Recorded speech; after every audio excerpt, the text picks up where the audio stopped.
Hey, podcast pals. Dana here to give you a friendly reminder before we get to our award-winning podcast that now is the best time to get your furnace tuned up before we take a shot to the face with cold Minnesota weather. My pals at Standard Heating and Air Conditioning currently have same-day and next-day openings, but they won't last long. By the time October rolls around, if your furnace craps out, you'll be freezing your private parts off while dealing with side eye from your significant other and pets for not calling sooner. So give Standard Heating and Air Conditioning a call today. Check this out. You can save up to $70 on your tune-up with Standard Heating. Visit standardheating.com. That's standardheating.com to book today.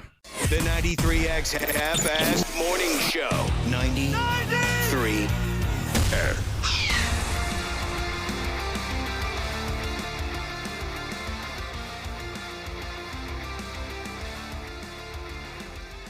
How you feeling over there, Josh? Oh, man. I'm still riding the high from last night's Vikings game. Yep. That was some exciting stuff. Yeah, they got whooped. In case you missed it. You were bored with the ball game? Yeah, that was pretty tough. That was tough to watch. But, you got to stay to the fourth. Last time, that was the one good quarter of football they had. Stuck around, and nothing really changed. How many quarters of football have they played now? 8 of them? 8, and they had one good one. Yeah, I was paying a decent amount of attention to that game. We can get to that nonsense a little bit later, but you're feeling all right? Yeah, how about you? It's Monday. It's 93X Rock. It's early in the morning. I feel pretty good. I mean, as usual, I could use a few more hours of sleep.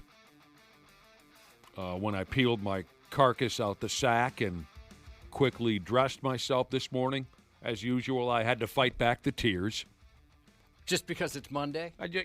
Every morning I spend some time questioning. Tears of joy, I assume? No. Sorry. No, I spend some time questioning, how in God's name did this become my life. So, I had to fight back the tears. I don't remember much about the drive-in. I think I nodded off once or twice. I was very distracted while driving. But right now, at this exact moment, I feel pretty good. Got a text. Let us know if we fixed it. Said, y'all sound like you're talking through a cone. And then he called us cones. We are cones. We are cones. Especially today. We're going to sound like crap for a while. Get over it. Sorry, we're trying to figure it out. There's something going on. It's not my job to figure that stuff out. But, yeah, we're going to sound like garbage on and off for the next 6 or 8 months. Yeah, the Vikings got whooped. We'll cover that later with Randy Shaver and Brad Ryder. I'll just say this much. What? What happened? I don't know. What? Why'd Dana, you laugh? Is someone tickling you over there? Dana? Are you there? He's looking at us. He has no idea what You can't hear us? Fair enough. We'll figure this out later. Did he have a stroke? I don't know. Yeah, I'm here.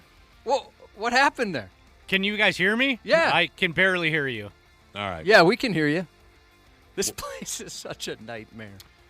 We're having maybe worse technical difficulties than we originally thought. Here's what I was going to say about the Vikings game, Josh, and I'll leave it at this for now.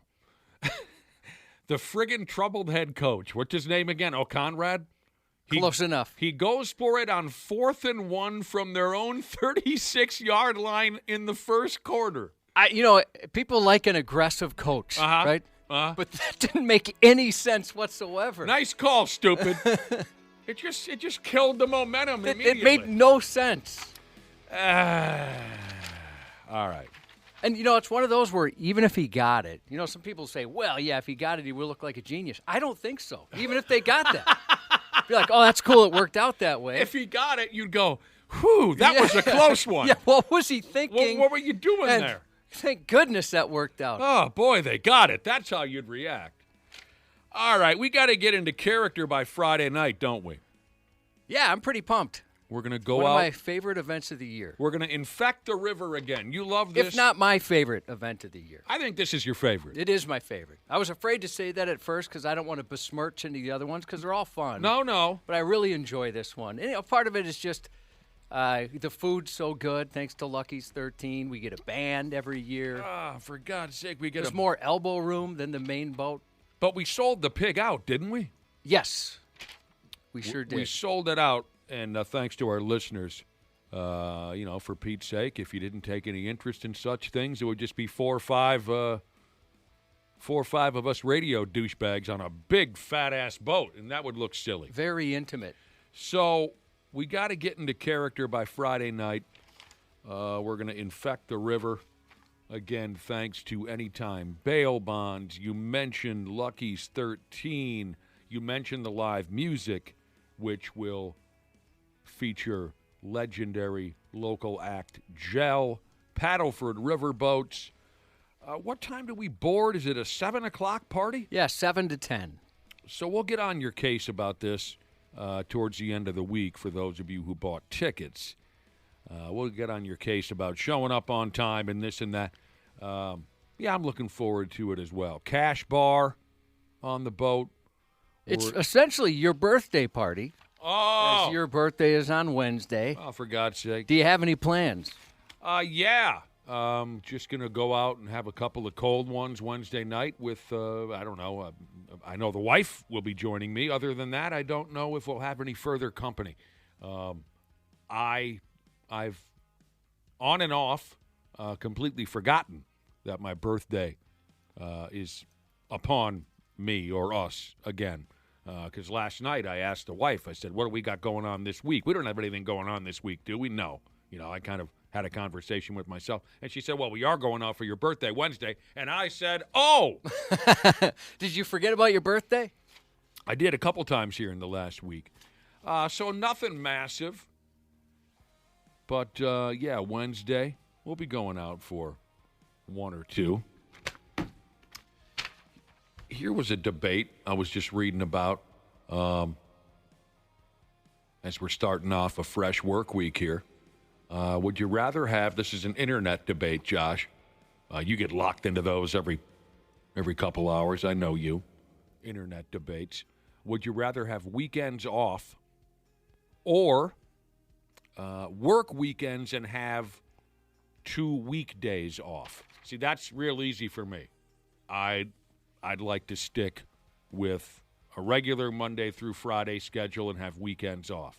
The reason for that is if I got Tuesday and Wednesday off in the middle of the week and I work Saturday and Sunday, I'm likely not going to see too many people when I have my days off. You understand where I'm going with that? That was going to be my answer. Is most people have the weekends off, so if you want to hang with people, it'd be tough during the week. I mean, the advantage to during the week is if you had a schedule that kept you away all day. I mean, how are you going to meet the HVAC guy and stuff like that? And I kind of wonder sometimes, when you have those appointments and they're telling you, hey, we're going to be here between this time and this time, if you have a 9 to 5 somewhere, that's got to be next to impossible to make some of those plans. So I could see the advantage there, but luckily we're in a spot where we can be a little more flexible with our hours, so I'd stick with the weekends. Yeah, so I don't think this is much of a debate. No, and most things happen on the weekends too, Right. I mean, concerts are different. They're all over the place, but, different events and stuff, it's usually on the weekends.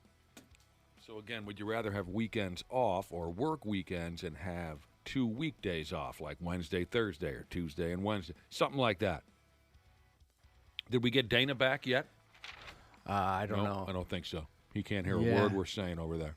Can't hear a word. Sorry for all the technical difficulties. It is what it is. It is what it is. When you don't You guys hire are very delayed. No. Yeah, we'll get back to you. I wonder how many of those service industry type folks we have in our listening audience where they have, what's the typical gimmick for the service industry? Monday and Tuesday is their Friday and Saturday? Is that usually how it plays? Oh, like restaurants? Yeah. Okay, so I was thinking like bar trades people and whatnot. Oh, no, I'm talking, sir, I thought service industry, that meant bar and restaurant. Bar and restaurant people. I wonder how, text us. Text us if, like, say today is your day off. And if it is, what the hell are you doing awake at 5:48 in the morning? Well, my oldest worked at a golf course, and he still does, I think, part-time. But on Mondays, they were out because he would work at the bar. So Mondays, they weren't even open. So he would party Sunday. He would party Sunday night because he had Monday off. Yeah, he didn't have anything going on Mondays. There is something to say about, kind of having, Sunday night as your party night. Everyone else is winding down. Everyone else is bummed out. They got to go back to work. But you're partying your balls off. I can see some positives in having odd middle of the week days off. You know what I mean? Yeah, you could get destroyed on the Super Bowl. Wouldn't make a difference to you. You got the next day off. Yeah, I hear you on that. Dr. P. Jesus is swinging by later.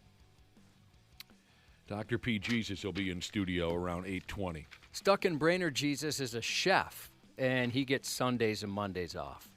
Is that right? How does he like it? Did he say anything about whether he Let's likes it? see if he added an exclamation point, which would indicate to me he nope, no exclamation point. You left us hanging. No punctuation whatsoever. Okay. He's got Sundays and Mondays off being a chef. Procrastinator Jesus works in a welding shop, and they work 4/10s, Monday through Thursday. I worked 4/10s when I was doing warehouses as a 19, 20-year-old kid driving a forklift. We worked 4/10s, and I friggin' loved it. It was, Monday night through Thursday night. And being the night shift, did I say that out loud yet, Josh? Night shift? I don't think I did. Being the night shift, by Thursday, our regular hours were like 4 p.m. to 1 o'clock in the morning, Monday night through Thursday night. But on Thursdays, we would hustle our asses off and usually get out of there, 9 or 10 p.m. So Thursdays were kind of a half day. So I had Thursday night, Friday, Saturday, and Sunday night all to myself. And seeing how we were the night shift, I didn't have to be back at the warehouse until Monday afternoon around 3:30. That was the effing life for me. I think 4/10s would be the perfect schedule. Hell yes. Or I know some cops like their schedule where I'm just throwing a number out, where they got like 7 days on, 5 days off, or however that works out. That'd be kind of cool, There's too. all different ways to do it. All different ways. I mentioned Dr. P. Jesus swinging by later. Josh, did I tell you that there's a 5% chance that I have a heart attack in the next 10 years? Boy, I sure hope that doesn't happen. I mean, those odds are low. I mean, that's good. But I don't like that there's any odds. But I wonder does everybody have a 5% chance? Well, I'll tell you this. Have you ever heard of that kind of thing? Has anyone ever made that statement to you before? That they might have a heart attack or 5%? Their exact percentage, their exact chance of having a heart attack in the next, 10 years. No. I had never heard that before either. Was it Friday night? Yeah, Friday night. I met up with we cooked chicken at the Legion. I'm hanging out with some people after I was done cooking. And I ran into a buddy. And I said, hey, man, how you doing? And he said, pretty good. I think I'm doing pretty good. He said, I've got a 2.7% chance of having a heart attack in the next 10 years. And I said, how do you know this? And apparently you can get this type of information handed to you every time you have a physical. We have a physical. We are ordered to have a physical once a year here right by the company. Correct. I've never paid attention to the paperwork that they hand you afterwards. I'm guessing you never have either. No, outside of I'll look at test results. Oh. And I just look to see if it's in red, you're in some trouble. But otherwise, I don't really look at it too much. Okay. Or they have now it's kind of like a fancy graphic, right? Well, they'll show a bar. Yes. And then there's a little arrow on which side you are as far as if you're low on something or high on something. Right. Okay. So that's as close as I get. You have seen some of that stuff. Yeah. So my bro tells me this. He's got he's a little younger. He's about 10 years younger. And he said, yeah, I've got a 2.57% chance of having a heart attack in the next 10. And so he told me this information is provided to everyone when they have a physical. And that interested me. I said, really, I've never paid attention to the paperwork. I tell the wife this. Now she does pay attention to that stuff.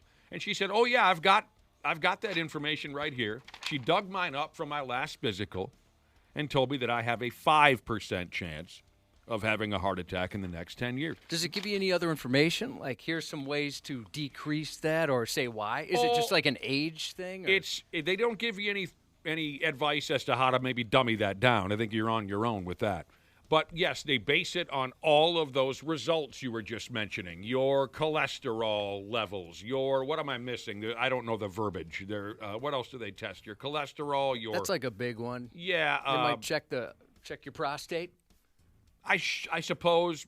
I mean, you were just talking about those charts with the red bars and the green bars telling you where you rate good or bad.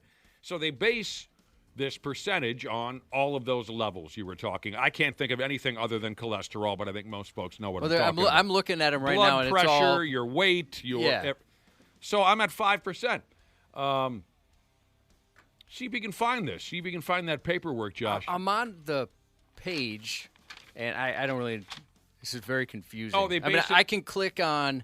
Do you know what yours looked like? Like if I showed you mine, would you be I able believe so. They base it on whether you smoke cigarettes or not. Okay, now you're showing me your little medical chart. Yeah, that's pretty much what I looked at. It should be in there somewhere. Well, you know what? We got our doctor coming in today. Maybe I'll have him take a look. Yeah, have him take a look. But yeah, that was all new to me. That when you have a physical and they give you that, your final results, you can. Oh, here are some other things that they look up when you take a physical. Your metabolic panel, your liver count, your kidney function, your glucose. Those are all the things that factor into. Thank you, medical device Jesus. Those are all the things that factor into their little guess on whether or not you have a good chance of having a heart attack in the next 10 years. I had never known about that. Now I want to take a physical like once a week now and see if, like, say I drink myself sideways for 3-4 days. Well, then my chances go up to 8 or 9%. You know what I mean? Let's say all I do is eat pizza for a couple of weeks. Will my chances go up? Yeah, good question. Yeah, I'm sure there's got to be plenty of lifestyle changes that could help that out. Mm-hmm. I'll tell you what. If Dr. P can look at this and I'm at a 2, I'm going to ask him what I can do to get to a 5 because I can't lose you. Oh. I need the same odds. My God. Here's a listener who says, when I was getting a divorce, my ex-wife said I have a 0% chance of having a heart attack because I don't have one. She said that to you? That's mean. I don't approve of such a thing. But I think that's pretty good for in 2 days I'll be 54 years old. Yeah, I think that's great. 5%. I can be pretty confident walking around town over the next 10 years with, well, I guess as time goes by, my percentage will probably go up. But I can walk fairly confident these days knowing that I only have a 5% chance right now of having a grabber. What if I smoked? What about you cigarette smokers? What are they telling you? Yeah, if they gave me those odds, I'd feel pretty comfortable. My mother had her first heart attack when she was 50. You said first. How many she had? 3. You know, I wonder if it seems like with guys that I know, men who have had heart attacks, it's like the first one or second one gets them. But with, like my grandma, my maternal grandmother, I think she had like 7. She won an award. She got the key to the city. Yeah, I mean, they tough it out. We dudes, if we have one, maybe 2, it's over, yeah. Right? Women, they keep on letting her buck. Dr. P will be happy to help folks out with any of the health questions later on this morning. Like I said, he'll be ducking in around 5:20. Oh, man. Yeah, I'm looking at the notes here. You're looking at your physical Yeah. notes? I swear to God, at least my wife was able to find that information pretty quickly. My chances of having a heart attack in the next 5 years. Do you think if I sign a HIPAA notice saying I approve for her to look at my information, I could just send her my login info? Yeah, she'd probably be able to take a look? She's a pro when it comes to that stuff. She knows how to. Oh, man. There you friggin' go. Yeah, I've got a lot of other information, like my BMI, my blood count. That's all. Yeah, that's all the kind of stuff she showed me yesterday, too. So, whatever. Maybe you can find it this later on this morning or this afternoon and get back to us. I'd like to find out your percentage. Have you ever thought you were having a heart attack? I mean, really seriously, not just, Yeah. oh, God, I'm so tired.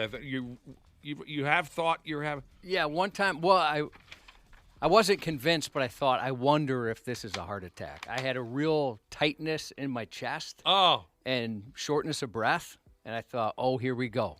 Was that when you and the old lady were trying smothering? No, it wasn't anything like that. Okay. I successfully completed that like a champ. Now, everybody's different, but if this helps you at all, everybody's different.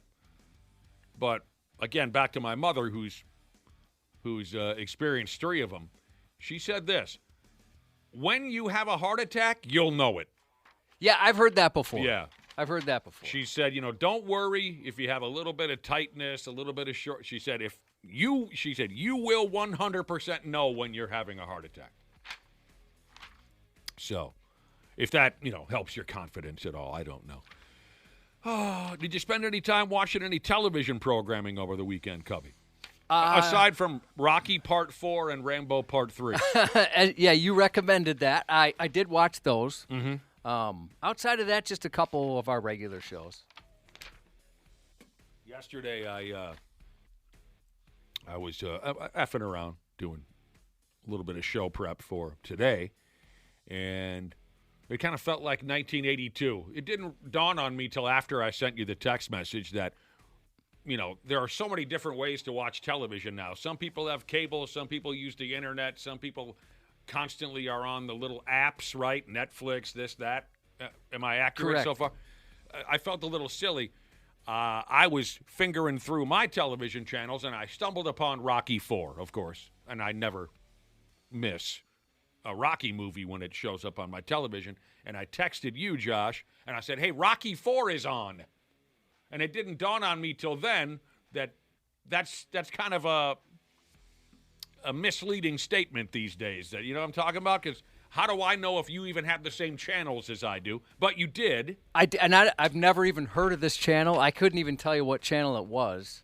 But, yeah, I found it as well. Usually I do the streaming thing. So this was on regular, I don't know if we call it regular cable. I don't even know what channel it was. Right. I didn't even know my channels went up that high. Kind of silly. Yeah, I got all excited like a 5th grader when you call your buddy and say, hey, Motley Crue's on MTV or whatever, and you know that they have the exact same setup that you do, at least back then you did. Yeah, and it wasn't a movie channel because there's commercials and stuff. Mm-hmm. So, I wonder if it was edited much. But so I tuned in and watched, I don't know, maybe the last 2/3 of it. So, and then the first half of Rambo 3, which I'd never seen Rambo That's really 3. cool. That's really cool that we're able to connect like that. I had to get going with some errands after Rocky IV was over, but you're telling me when Rocky IV was over on this garbage channel, after Rocky IV was over, then Rambo Part 3 kicked in? Yeah. And I couldn't really remember much about Rambo 3. Is that when he fights the Russians? Because in First Blood, John Rambo is battling with a corrupt police department in the mountains of Pennsylvania, okay? So I think, he's in Afghanistan, but I think he is fighting Russians. That's right. Now I'm putting it back together. In the second Rambo, he goes back to Vietnam, right?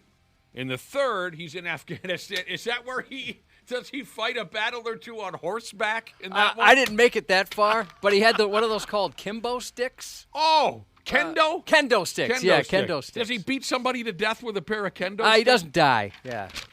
Oh, well, he tuned somebody up. Yeah, they got in a little bit of a scrap. Oh, man. Nothing else, though? Anything? Any other programming you Nothing of note, really. All right. Well, we might as well get going again. We have some serious technical difficulties. Apparently, Josh and I might be the only ones with working microphones this morning and able to communicate back and forth. Something happened right when we went live, and Dana is kind of hopelessly staring. He's staring at us, isn't he? You know what we could do? We can test how long it takes. So he's hearing us on a delay. Yeah. Maybe insult him, and then let's watch his face and see how long it takes for him to get it. All right. Let's see. A good insult for Dana. Your mother and I, we had unprotected sex last night, and it was terrible.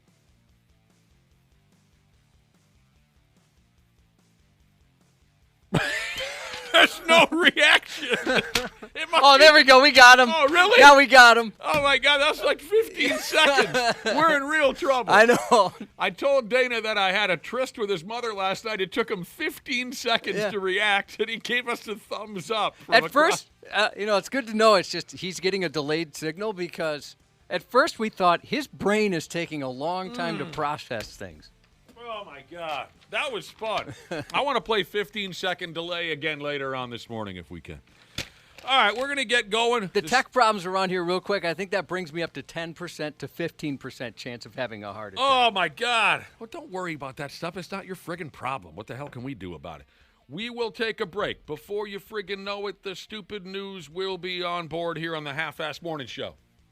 The 93X Half-Assed Morning Show. Hey, podcast pals. Dana here to give you a friendly reminder that now is the best time to get your furnace tuned up before we take a shot to the face with cold Minnesota weather. My pals at Standard Heating and Air Conditioning currently have same-day and next-day openings, but they won't last long. By the time October rolls around, if your furnace craps out, you'll be freezing your private parts off while dealing with side-eye from your significant other and pets for not calling sooner. So give Standard Heating and Air Conditioning a call today. Check this out. You can save up to $70 on your tune-up with Standard Heating. Visit standardheating.com. That's standardheating.com to book today.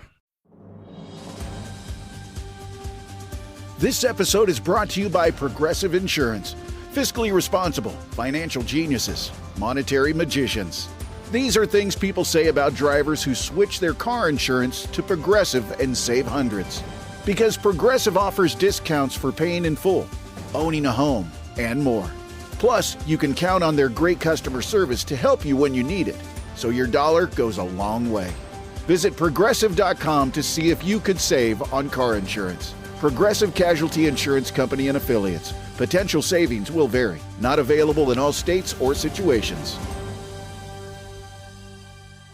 Actor Michael Rosenbaum. He knows some of the most talented people in the business. And we try to bring you candid, open interviews, not just actor stuff. Julie Bowen is fantastic. You know when you leave a job and you know you haven't done your very best job? I hate that feeling. And if you're here for the wonderful Sarah Silverman, you came to the right place. Comedy dies in the second guessing of your audience. You just have to keep writing what you think is funny right now. The Inside of You podcast. If you really love the podcast, Follow and listen on your favorite platform. follow us. It's free. Stupid news on the Half-Assed Morning Show. All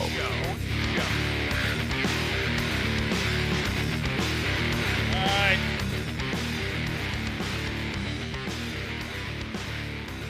Things went all different types of sideways this morning, technically speaking. I'm not sure there's much we can do about it. We'll just try and carry on the best we can. One question. Can Dana take part in our conversations, or is he just totally screwed? Test. Can you hear me? Yeah, can you hear us? I can hear you guys in real time now. Hey, how about Look that? at that. That's just wonderful. Save your text messages.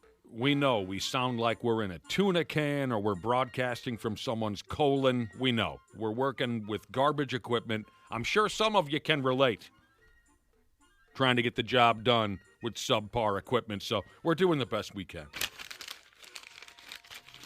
Earlier, and it might go back to this at any second.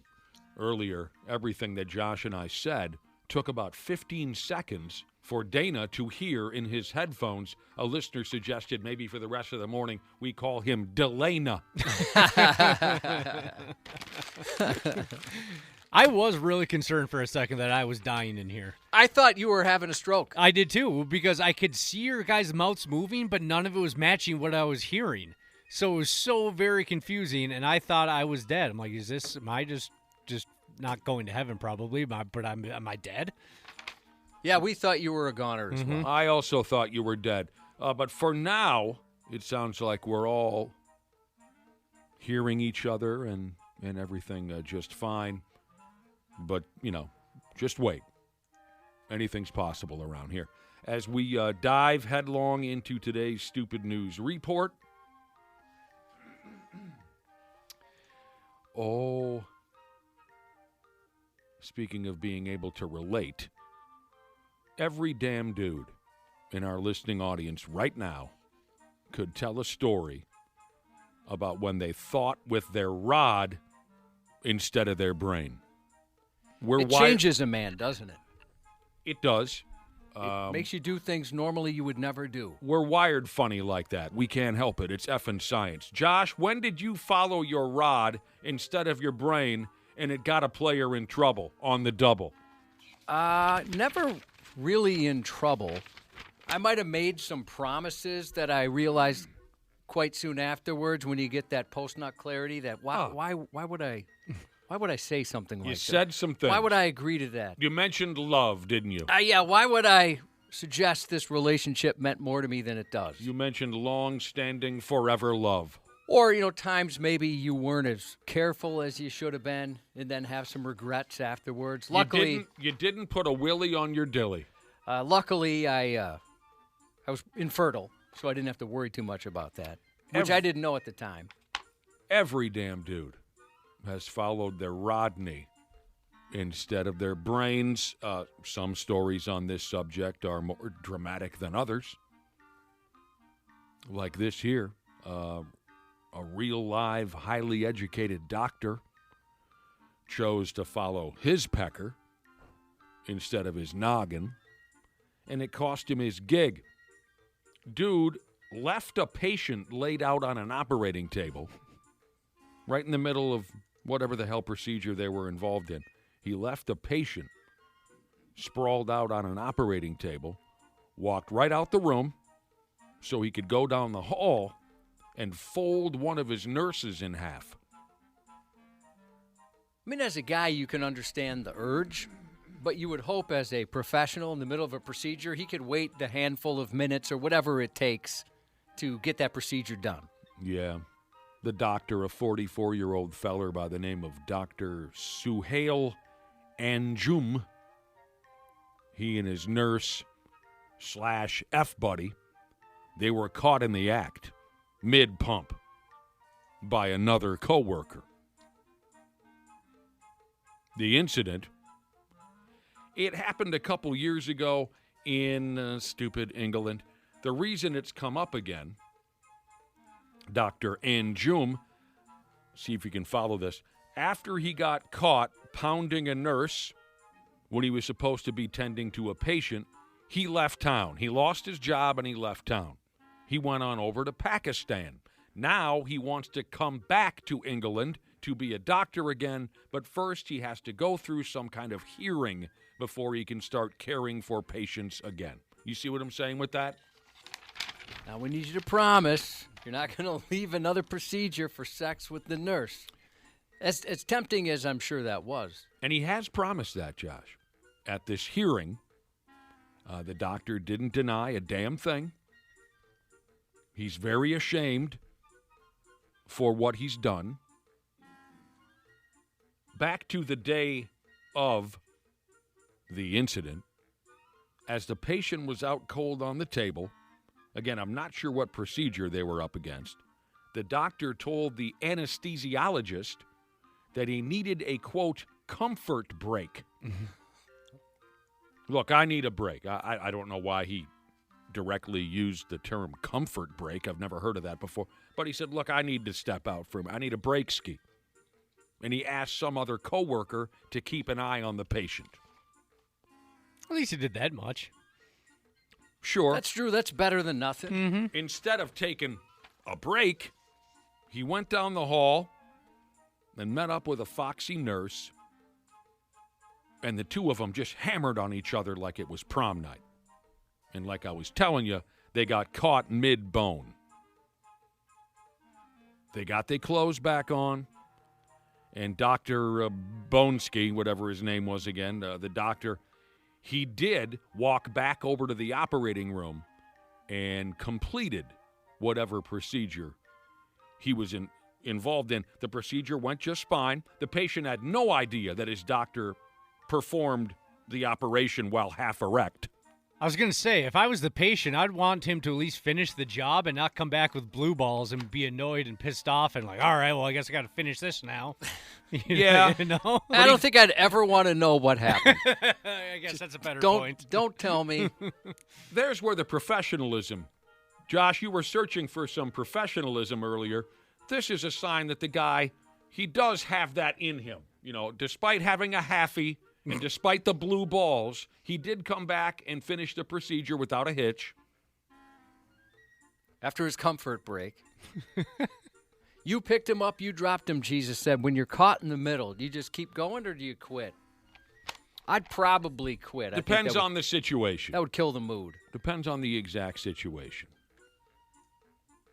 Dr. Anjum, he told this medical board, or whoever they are, the people who decide whether he's allowed to work in England again, he promised them he would never, ever, ever, ever fold another nurse while on the clock. No decision's been made on this deal yet. I don't know. I say give a player another crack at it. He feels terrible. It does kind of seem like that'd be tough to come back from. Yeah, but would you, if you were on that medical board, would you give him another shot at it? I would. I'd want to see the nurse.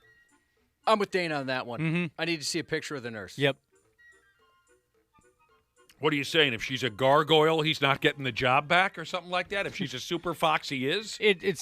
I could understand it a lot more if she was an absolute just missile. No, I'm the opposite. If she's that gargoyle, you'd go, well, he needed it. Oh. He really did need that comfort break. Oh, dudes.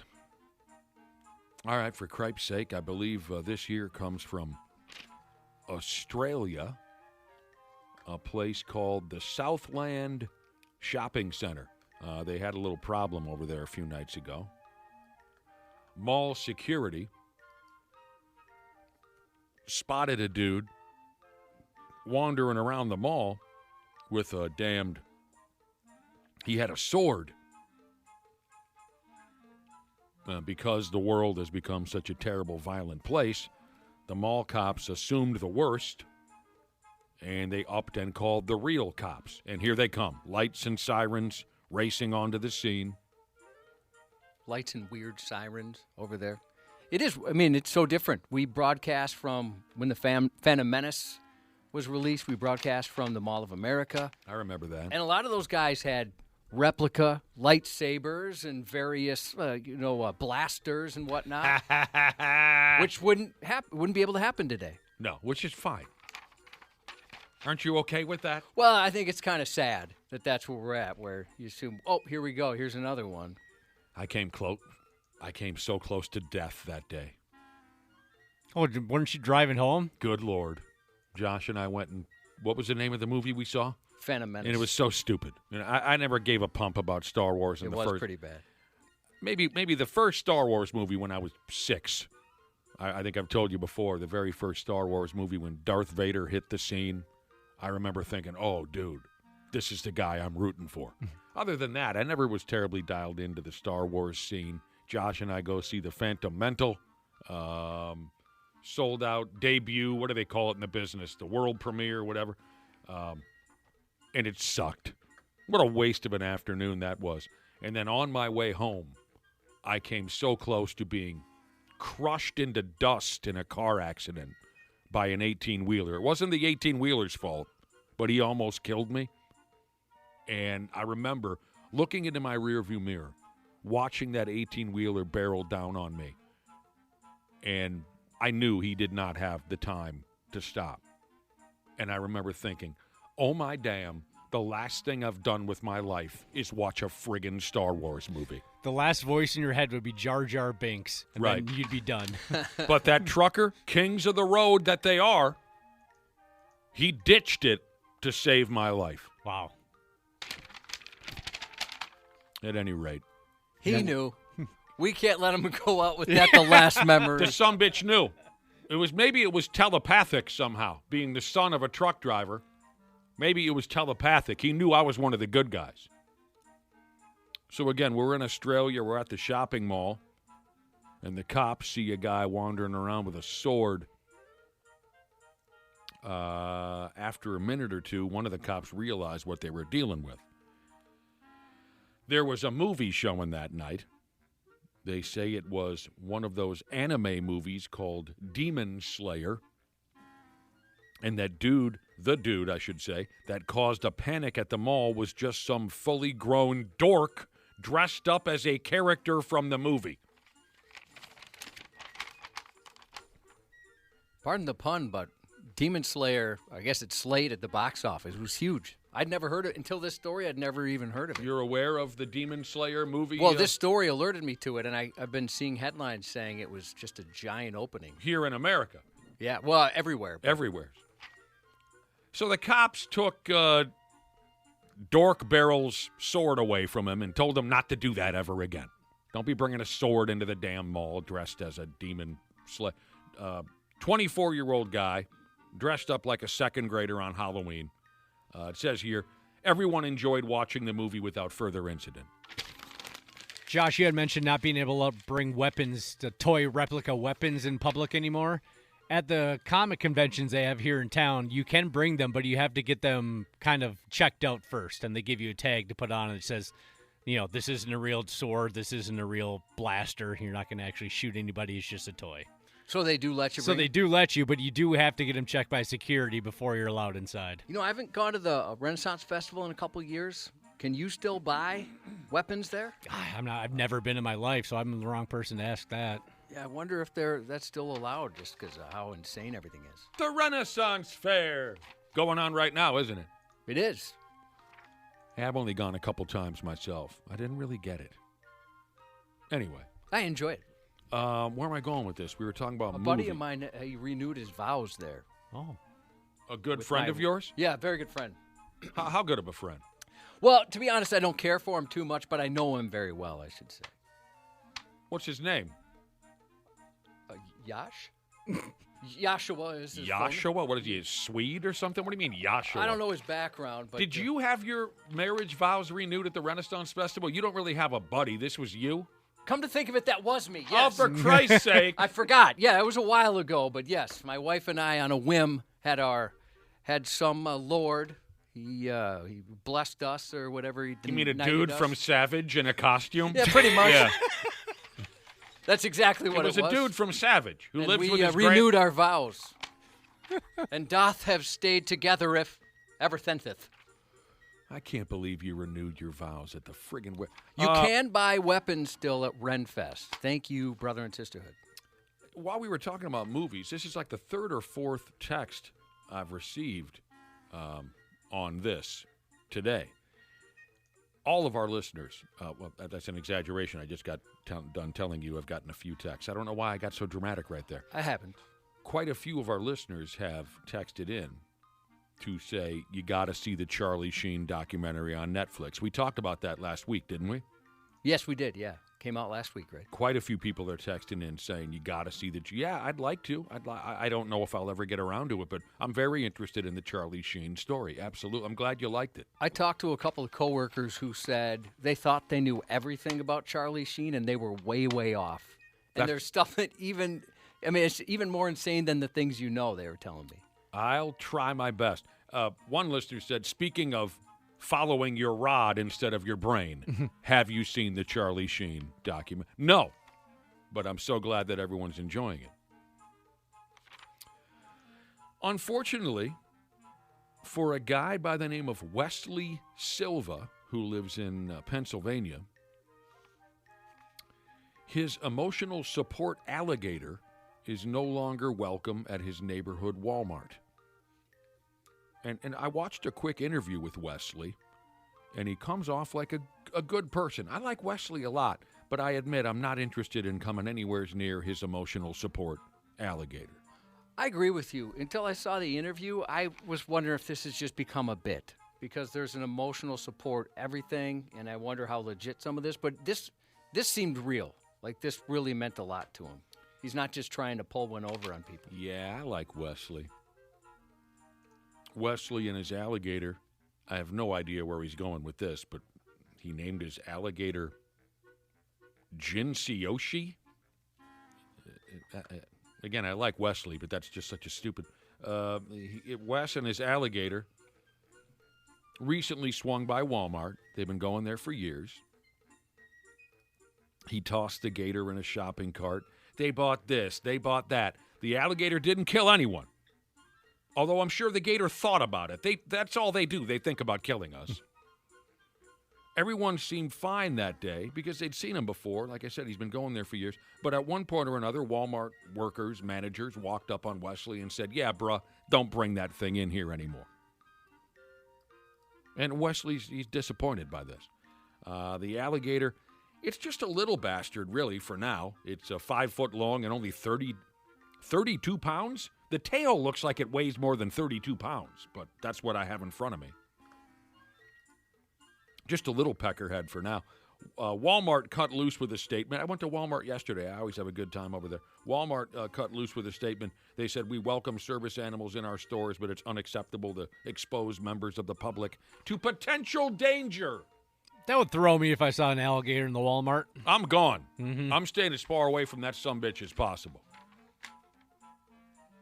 Didn't you hold one when they brought one in here? Yeah, I pet an alligator. Were you nervous? I wasn't too nervous. Oh, yeah. You were? I wanted nothing to do with it. It's about the size of this one. There were chicks here. That makes a difference, doesn't it? There were chicks here, so I pet the alligator. Oh, I faked bravado over and over and over again. And I believe its yap was glued shut or something, or taped shut. So I just pet it, and I got the hell. I didn't spend much time with it. I don't like them. Again, our guy Wesley he's disappointed by this, but he gets it. There are plenty of other joints in town where he and his alligator are allowed to hang out. If you care at all, Wesley's into the whole reptile thing. He also has 6 snakes. He has something called a leopard gecko. He has a Komodo dragon. I had no idea you could get one of those. He has another alligator. And he has a dog. F me, get that dog out of there while you can. No, protect that dog. Get that dog out of there. That dog's in some trouble. It does always seem if you have one of those types of animals, you have a whole collection of them. Yeah, it becomes an addiction. One listener texted in to say, an alligator, that's hardly the scariest thing I've ever seen at Walmart.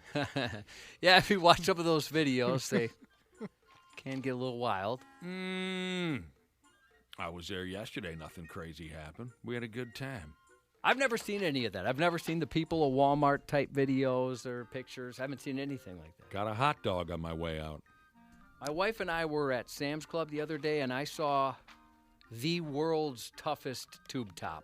Oh! I have no idea how this thing maintained its composure. If the tube top could vocalize, it would have been saying, yeah. It was doing everything it could to hang on. Yeah. I mean, just like the process of a normal walk, there was so much material bouncing up and down, and this thing was just holding on for dear life. And I thought for sure, here comes a wardrobe malfunction. But somehow, that'd be a good advertisement for that tube top. The world's most dangerous tube top. Yeah. Toughest. It was like putting a rubber band on a pair of watermelons. Oh!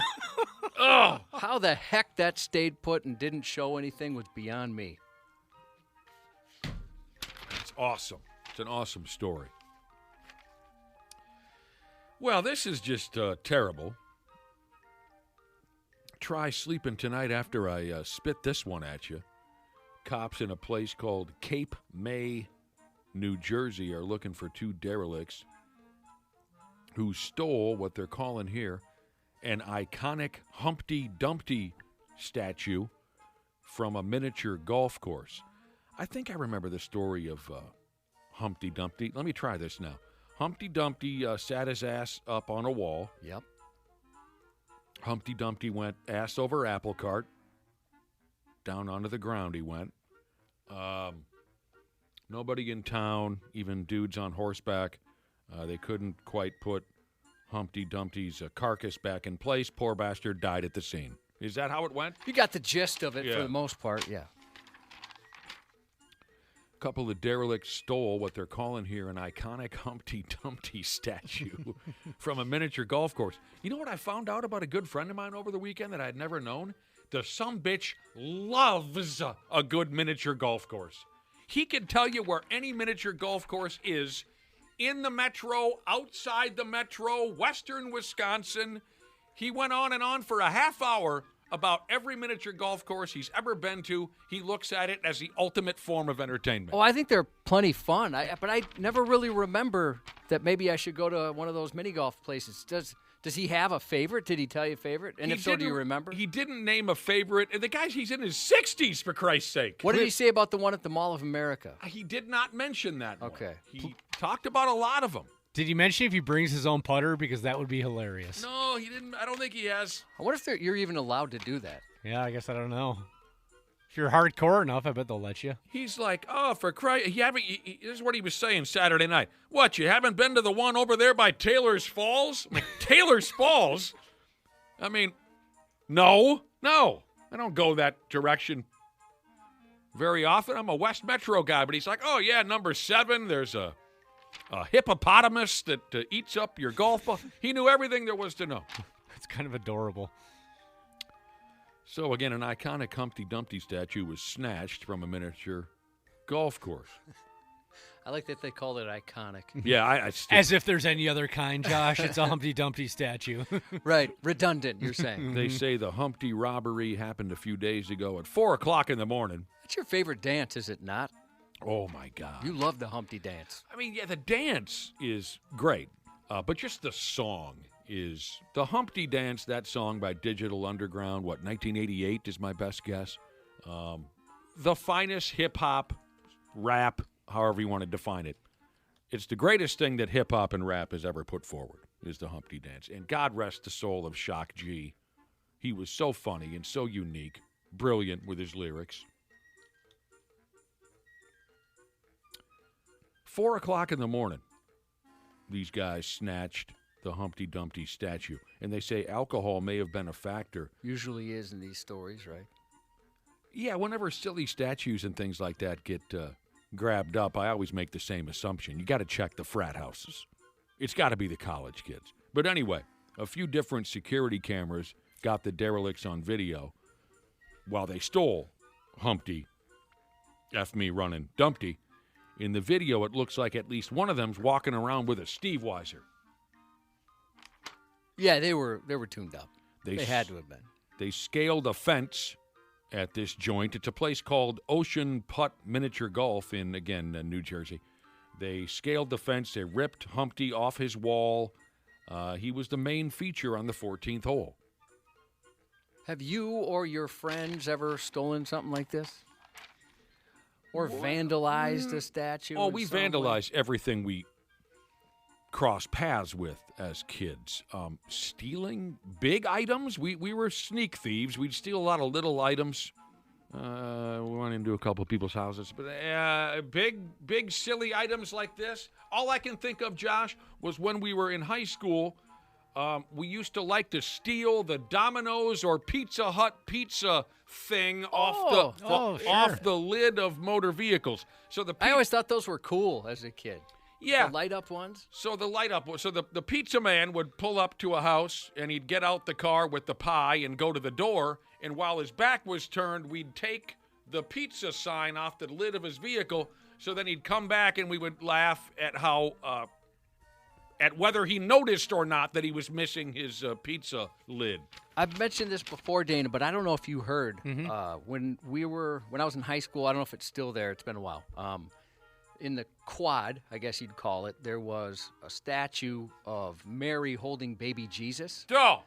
And a buddy of mine cut the head off of baby Jesus. Oh, wow. And stole it. And, ironically enough, he became a priest later.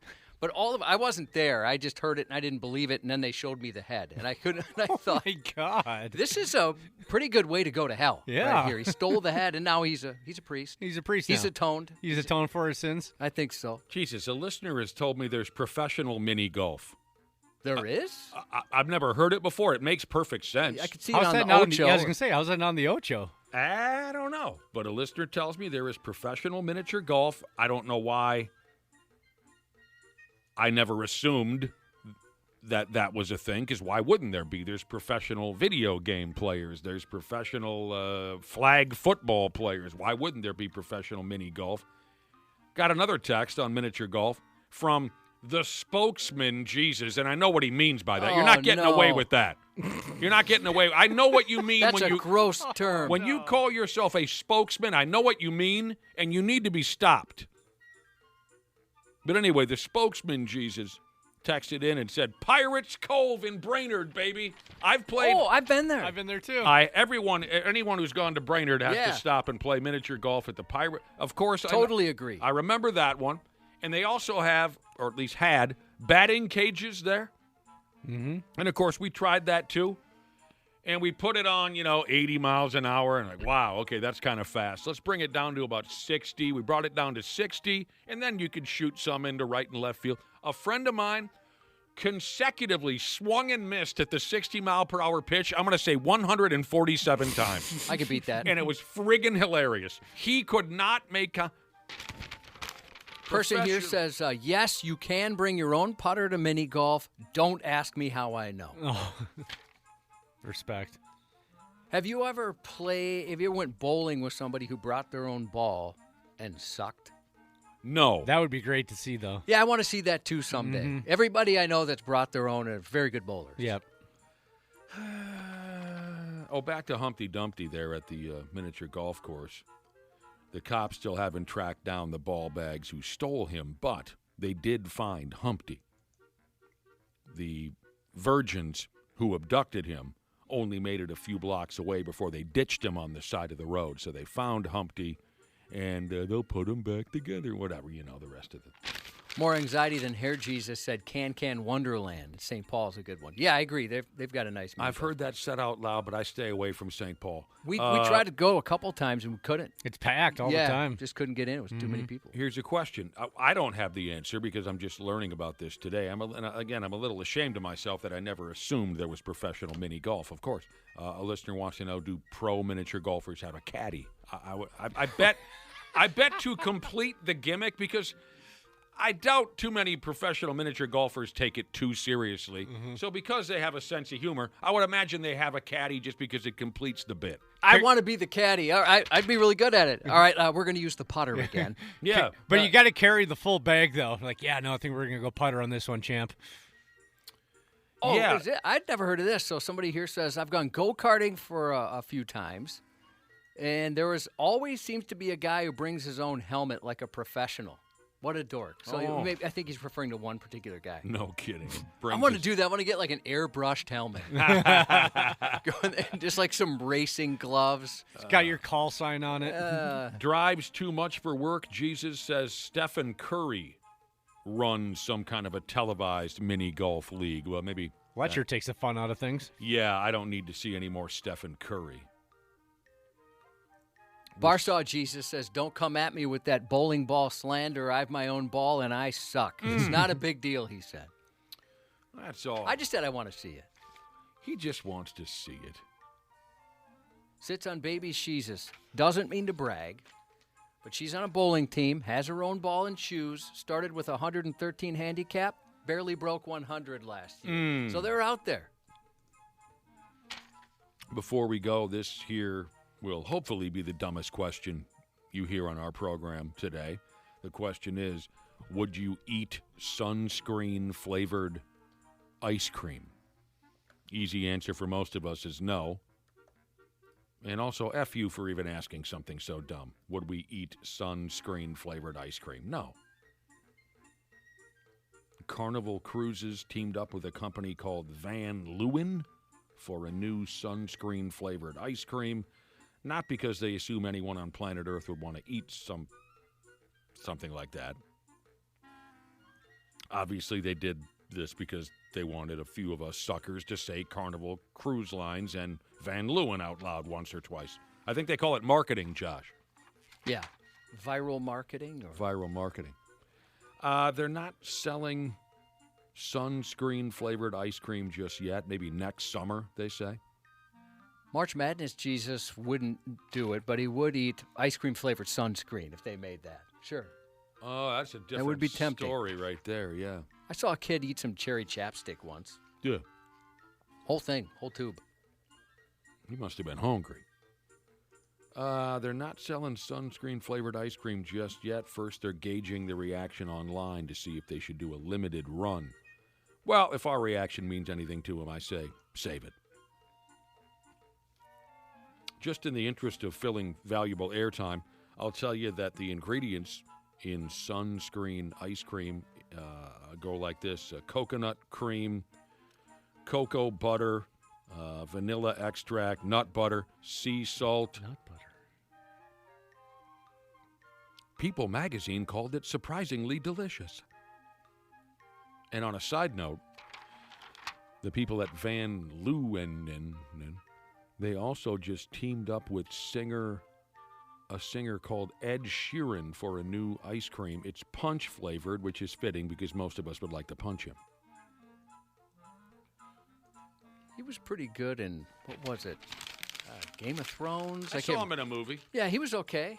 Seems to be. He seems like a likable guy. Yeah, he seems to get it. Why you want to punch him in the face? Yeah. I saw him in a pretty enjoyable movie, actually. I don't remember what it's called. Let It Be, or name a Beatles song title. Yeah, I think that's the one where the guy woke up, the Yes. Beatles didn't exist, and he wrote all the Beatles songs and got credit for She them. Loves You, yeah. I forget what it's called, but right. That's. I like that movie plot. I like the way that one played itself out. Guy wakes. He's a struggling singer, songwriter, guitar player. He wakes up one day and he's the only swinging D on earth who's ever heard of the Beatles. So he takes all their songs, becomes a huge rock star, gets laid up and down, and then I can't remember how it ended. What's it called? Let It Be. It is called Yeah, Let you It Be. had it. That's stupid. They should have gone a different route with that. We got to take a break. We'll check the sports here in a minute. Sports on the 93X Half-Assed Morning Show. 2-2 to center field. Benson back. There she goes. Good Lord. Nick Kurtz of the Sacramento, or wherever the hell they're located these days, Athletics. That's audio of Nick Kurtz launching a 493-foot grand slam Saturday night playing against the Cincinnati Reds. I did not see where the baseball landed. I do not know if it ever did. It did not land yet.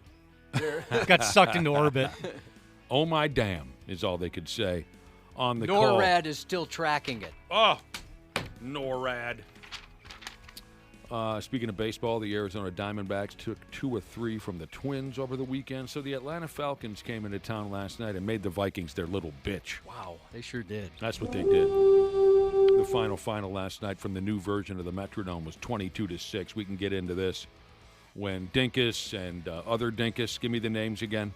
Randy Shaver and then Brad Ryder. When those guys swing by, we'll get into it. Made them their little bitch right there in front of a sold-out crowd, home opener, the whole works. I mean, and it's not like their offense really looked all that good. They still made us their bitch. The Atlanta Falcons? Yeah. They sure could run the football. And kick field goals. They kicked a few that head coach for the Vikings, he's troubled. The Lynx he looks won upset. He doesn't know what he's doing. The Lynx won their first playoff game yesterday. That's great. They beat the living hell out of whoever the Golden State Valkyries are. They're into the WNBA playoffs now, Josh, and the Lynx are the favorite to win it all. That's wonderful. They won game 1 yesterday.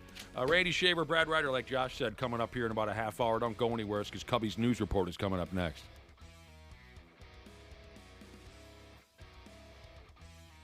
Or should we stick around for a little while? Yeah, we could talk for a Yeah, bit. nothing's playing I here. kind of miss you guys. Yeah. What do you want to do? I hate when we go. Yeah. What if you hit that button really friggin' hard? Oh, I'm hitting it. I mean, like with your elbow. Nick talked dirty to it. Maybe that's what you got to do. You little son of a bitch, you. Look at you. You call yourself a button? There we go. There we go.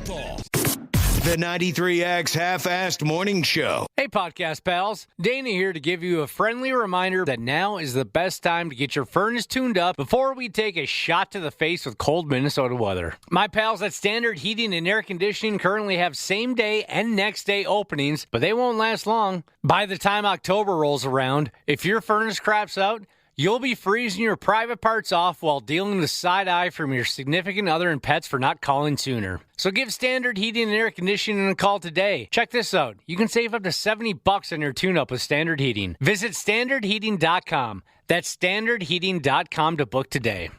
This episode is brought to you by Progressive Insurance. Do you ever think about switching insurance companies to see if you could save some cash? Progressive makes it easy. Just drop in some details about yourself and see if you're eligible to save money when you bundle your home and auto policies. The process only takes minutes, and it could mean hundreds more in your pocket. Visit Progressive.com after this episode to see if you could save. Progressive Casualty Insurance Company and Affiliates. Potential savings will vary. Not available in all states.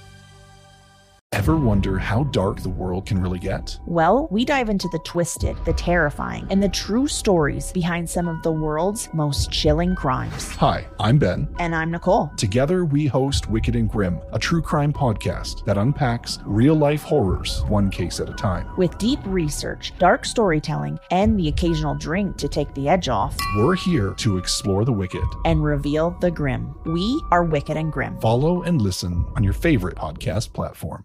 I thought you were like one of our detectives at first. I know some of the guys with the task force. It was lights, sirens, and a whole lot of nerve when a Washington felon tried moonlighting as a lawman, only to get booked for his own act. On September 5th, the impostor rolled up to an active police scene in a cop uniform.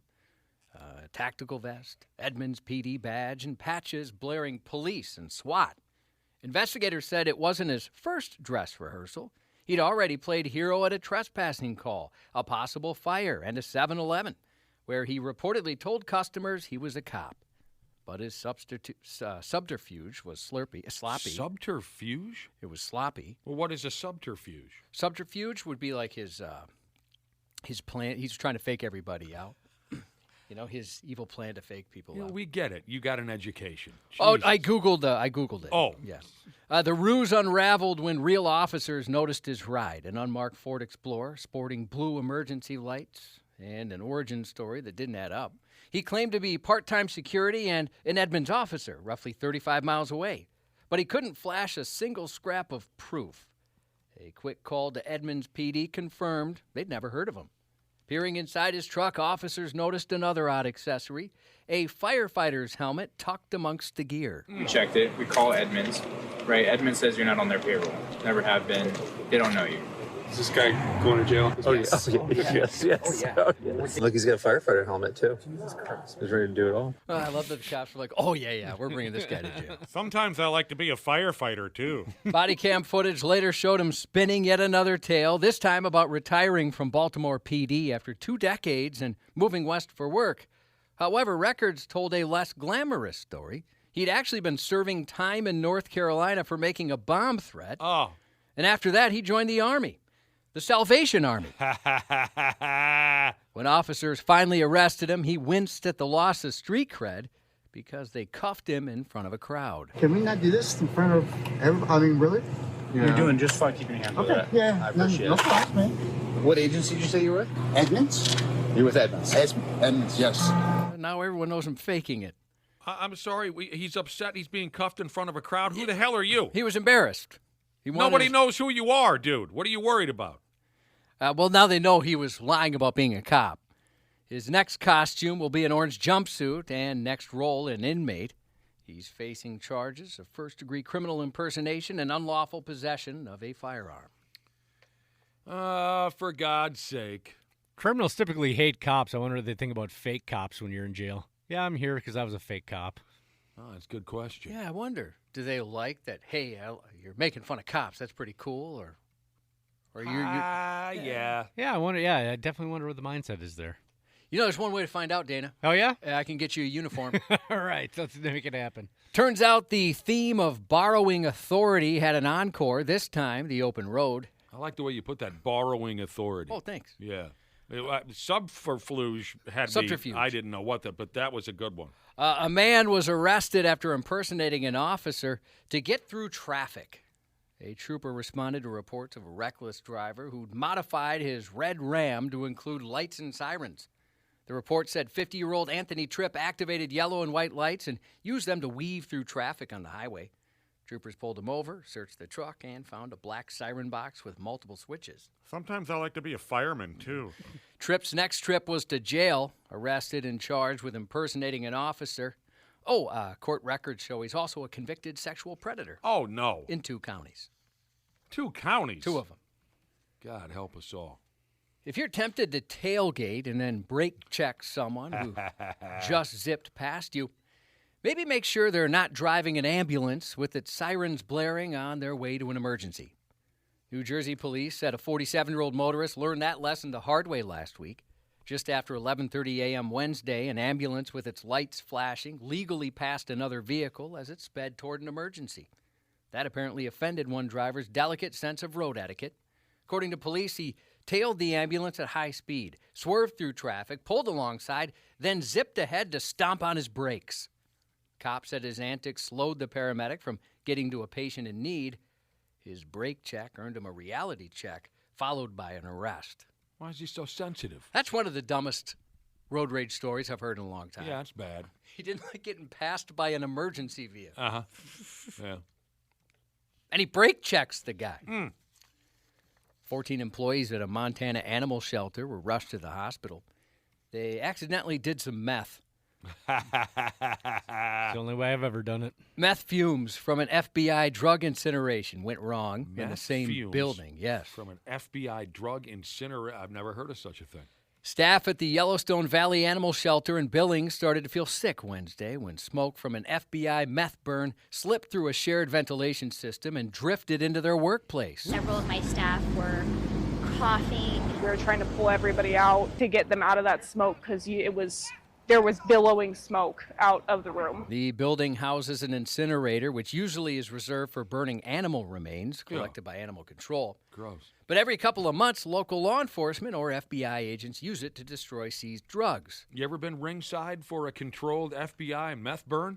No, nothing like that at all. Yeah, me neither. The closest I've ever been to any drug, outside of some more normal ones with friends, would be when we had that big suitcase brought to us by a trooper who was showing us how their dogs sniff out the various drugs. Oh, I remember that. We smelled some of those, and I don't know how anybody does something like meth. And I remember crack being especially bad. There were crack rocks in there. There were meth rocks. There was heroin in there. Heroin was bad. They were all bad. And, dude brought us a big briefcase full to show us how the dogs identify one from the other. And it was stomach-turning, really, to just smell. So strong.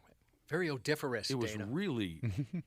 really eye-opening, honestly. It was like if you took every cleaner you had in your house and poured it all together and then farted on it.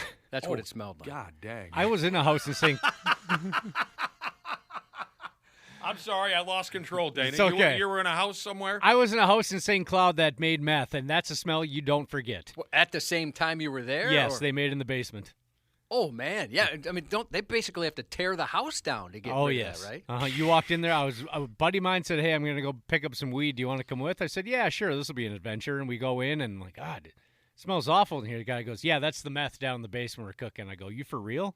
And he goes, walk down and look. So I kind of peeked down there, and I saw a bunch of things, and just the smell, it was even stronger when I opened the basement door than it was just in the living room. It was awful, and I'll never forget it. So the dealer let a complete stranger, you, in on the fact that they were making meth in the basement. It was St. Cloud, Judgment's not all that great up there. And also you're cooking meth, so there might be some poor choices exactly. being made. But yeah, that is kind of interesting. That's a good point, Nick. Like the other drug dealers might be like, hey, bro, would you like to take him through our finances? Yeah. Run him through the whole operation here? We don't know this guy for dick, and you just walked him down to the basement and showed him our meth tub? I'm very proud of this meth. It's a good batch. What's the matter with these guys? According to officials, a problem with negative air pressure caused the toxic smoke to flow back inside instead of venting outdoors. Safety fans meant to balance the pressure were never switched on. And the city's now investigating why that was. The shelter's director said she'd actually been warning the city for years about smoke leaking into the facility whenever drugs were burned. But her concerns were brushed aside, she said.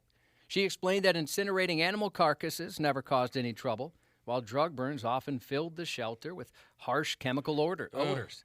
She even offered to cover the cost of having drugs destroyed somewhere else. But the city declined. I had 14 staff members exposed to smoke inhalation from methamphetamine, plus all of my animals is not okay, and it should have been prevented. After experiencing dizziness, headaches, and coughing, the employees were taken to Billings Clinic where they received treatment in hyperbaric oxygen chambers. Several FBI agents who were present during the burn also needed medical care. All the animals were removed, bathed, seasoned, grilled, or placed with foster families and vet clinics to ensure they weren't exposed to lingering chemicals. It sounds like pretty harsh stuff overall. Yeah, that's a difficult workplace environment, for sure. A 46-year-old man from Calgary is facing charges after tunneling into the apartment above his own. It's alarming and shocking, I would say, for sure. It's weird. According to police, the woman who lives there had been having ongoing problems with her downstairs neighbor, and things seemed to be getting worse. When she came home from a trip, she was shocked to find serious damage inside, including a gaping hole in the floor, even though her door was still locked. They had a difficult time getting inside their house because it had been locked from the inside. They were able to make entry inside the premise and then noticed a hole in the wall by the fireplace. Subsequent further investigation by themselves, they noticed another hole leading to the basement suite. Subject to a police search warrant on the basement suite residence, we found a ladder and another hole leading from that residence. What in the living hell's going on here? Investigators believe the man below carved a passage from his unit into hers, slipping through a hidden space behind a fireplace. Can't imagine being that victim and coming home to this and the feeling of just uncertainty and feeling unsafe. I'm glad they called us, and I'm glad we had the opportunity to do what we do best, but it's concerning. It's a disturbing call, to say the least. What was he going to do when he got in there? Well, he did destroy the place, and it appeared he might have developed some sort of infatuation or perceived issues with the victim. Luckily she wasn't home, right? Thankfully, yeah. Probably would have choked her out. Police said the man and the victim had no formal relationship and were only acquainted in passing. Dude. Two men have been making terroristic threats to several fast food restaurants, warning about a supposed active shooter. The 25-year-olds were arrested for threatening McDonald's, Domino's, and Sonic locations in Illinois. The greatest hits included, "I see a dude with a big gun walking toward your store, and there's going to be an active shooter at your store in 5 to 10 minutes, or it's free." They warned employees they'd blow their heads off. They threatened to blow up one of the buildings and shoot the staff. On another call, they said, "You ever had an assault rifle in your face?" Police said the threats scared some restaurants into closing early. Investigators traced the calls back to a house where a man was arrested. A few more breadcrumbs led them to caller number 2. Police said the co-defendants made a series of threatening calls for over a month before they were caught. I don't want to point out that you made a mistake, Josh. You said these guys are 25. You meant they were 12, right? No, 25. 20. Wow. 25. Okay. Yeah. Old enough to know better. At 12, you're old enough to know. And hilarious. I mean, I bet Very that funny, they yeah. found each other to be so funny, and they don't understand why no one else finds them as funny. Yeah, how did they not get just insane amount of chicks over this? Because it's so clever and funny. A string of tense run-ins between residents and workers has been making headlines for the past week. First up in Florida, a woman threatened to kill a cable company worker who was there to install fiber optic equipment in her yard. According to police, the worker had simply arrived to do a job when the homeowner intercepted him, warning that she might shoot him with a handgun, but the threats didn't stop there. The employee said he'd been using an easement on 65-year-old Charmaine Borger's property to set a concrete fiber optics box when she became hostile. She demanded to see a copy of his permit. Mm-hmm. He explained he could show it to her, but he wasn't allowed to hand over a copy. She replied, "This is my land. You can't do this," and then pressed him again. When he declined again, she shot back, "Don't play with me. I'll go get my axe and chop you up." Alarmed, the worker called police. While they waited, Borger kept making threats. "You better leave. I do have a gun. I'm going to go get it if you don't leave," she warned. "Boy, you're tall, but don't play with me. I'll get my gun if you don't leave right now." As he spoke with 911, she added, "If you don't leave, you're a dead man." Even after he ignored her, police said she continued, "You're not going to leave? I'm telling you, I'm going to go get my gun and shoot you. This is my land. I pay $8,000 in house fees. You better leave now." She's getting into the financial aspects of her home. I don't know what's going on with this cable guy, but I would have been gone already. He's either dedicated to the job or just exhausted. I mean, why even bother dealing with someone like this? A witness later told investigators she heard Borger shouting and cursing, so she recorded part of that encounter. At one point, the witness said she pointed at the hole being dug and said, "This is my property. If I was to put a bomb in there, I can." When the worker replied she couldn't plant a bomb, she grew even more agitated. "You don't tell me what to do," she said. "I will kill you." She later explained to officers she hadn't received any notice about the installation. She was frustrated. A cable provider she doesn't even use was digging on her property without permission. And she worried about safety, since she didn't know what was being buried there. All right. I mean, couldn't he just, with all those threats on his life, couldn't he just turn and beat the living hell out of her? Yeah, I wonder what he probably has a duty to retreat, right? But Get in the truck and you threaten my life. Go get a sandwich or something. You threaten my life once, okay, fine. You threaten my life 14 or 15 times in an hour? I should be allowed to just turn and beat you until I can no longer beat you anymore. At least one free punch in the privates or something. Just stop. stop. I hear what you're saying. For F's sake. Then about 200 miles west, deputies arrested a 64-year-old man accused of pointing a gun at a solar panel salesman who knocked on his door, and he threatened to shoot him in the head. The homeowner told the visitor to leave, warning he had his firearm on him. He said he'd shoot the salesman in the head, later aiming the gun at him and accusing him of being suspicious for knocking on his door. He then followed the man down the street, still holding the weapon. And on that same day here at home, a Ramsey County man reportedly pointed a gun at a utility worker in Lauderdale and threatened to kill him. You may remember that story from last year. It's just exhausting. Vince Neil woke up to a pretty shocking Christmas gift last year. He had a stroke in his sleep, but that left him unable to walk, apparently. Jesus. The 63-year-old Motley Crue frontman opened up about the ordeal in a recent interview, explaining, "My whole left side went out. I had to learn to walk again, and it was tough. Doctors even warned him he might never perform." Back in March, the band postponed their Vegas residency, calling a medical procedure. Now Vince is revealing the real reason was to focus entirely on getting better. He described a long road back, stating that he would first had to be carried to the bathroom, then relied on a wheelchair, moving to a walker, then a cane, and finally finding his footing once again. Thanks to intense training with a local football coach, he said, he's even running now. It takes a while to get your brain to start moving your legs. You try and walk, but it doesn't come out right, he shared. Today, Neil said he's about 90 to 95% back to where he was, just in time for the crew's rescheduled residency, which began Friday and ends October 3rd. Vince had a strokey stroke, Yeah. huh? I'll be damned. Kept it secret all these months. In other music news, a cameraman touring with pop star Benson Boone got arrested in Florida after walking into a store drunk and peeing on $700 worth of clothing. Oh, no. When confronted by police, the cameraman, who appeared intoxicated, told them he consumed alcohol and smoked marijuana, didn't remember taking a leak. Boy. Must have been some good stuff, or a lot of it. Yeah. Streaming today on Hulu and Disney+, the 13th season of Futurama kicks off with Bender deciding to take a daring and dangerous treatment to become absolutely gigantic. Up here, dummy! Ow! Bender, you nincombutt! Don't tell me you took D-roids! Okay, I won't. Everyone else, I took D-roids! Hulu is switching to an all-at-once binge for Futurama as it returns for season 13. Never saw it. Yeah, I haven't watched it either. All 10 episodes from the new season will premiere tonight, but for those who prefer to see their TV series unfurl weekly, you can.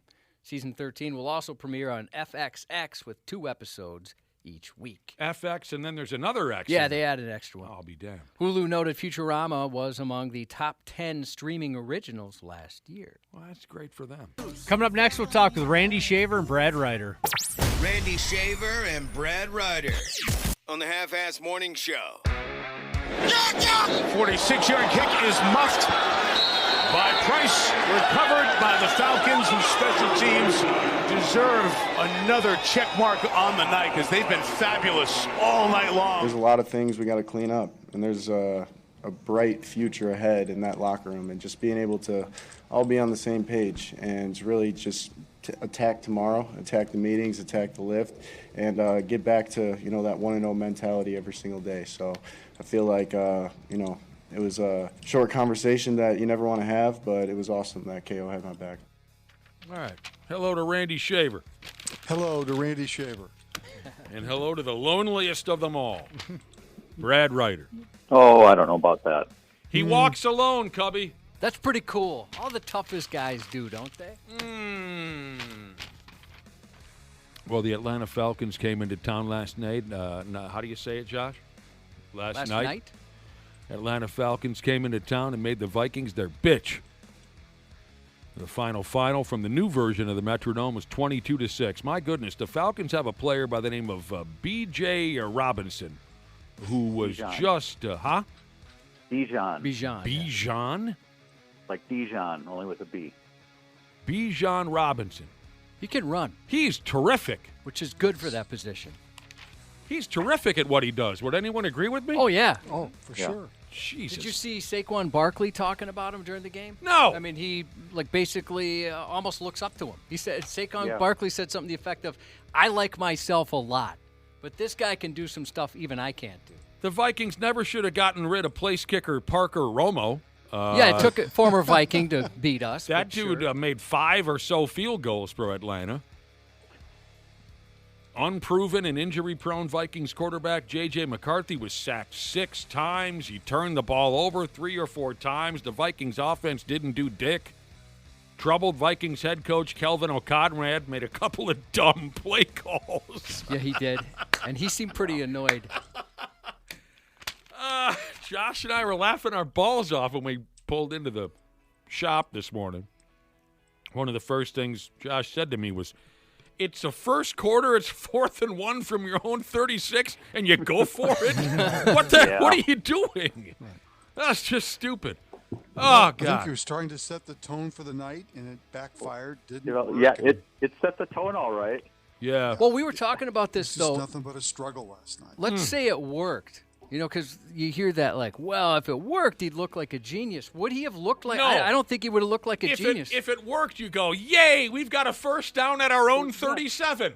You know what I mean? It did. Making that first down didn't get you into scoring position. No. It didn't see anything. No, like we were and talking were we earlier. down by 3 at that time? I think it was 3-0. If it worked, you would have said, whew, That's that was about it. stupid. Yeah, dumb decision, but thankfully it didn't hurt us. I mean, the Vikings defense did their best. The offense crossed midfield just 3 times, only got inside the 20 once.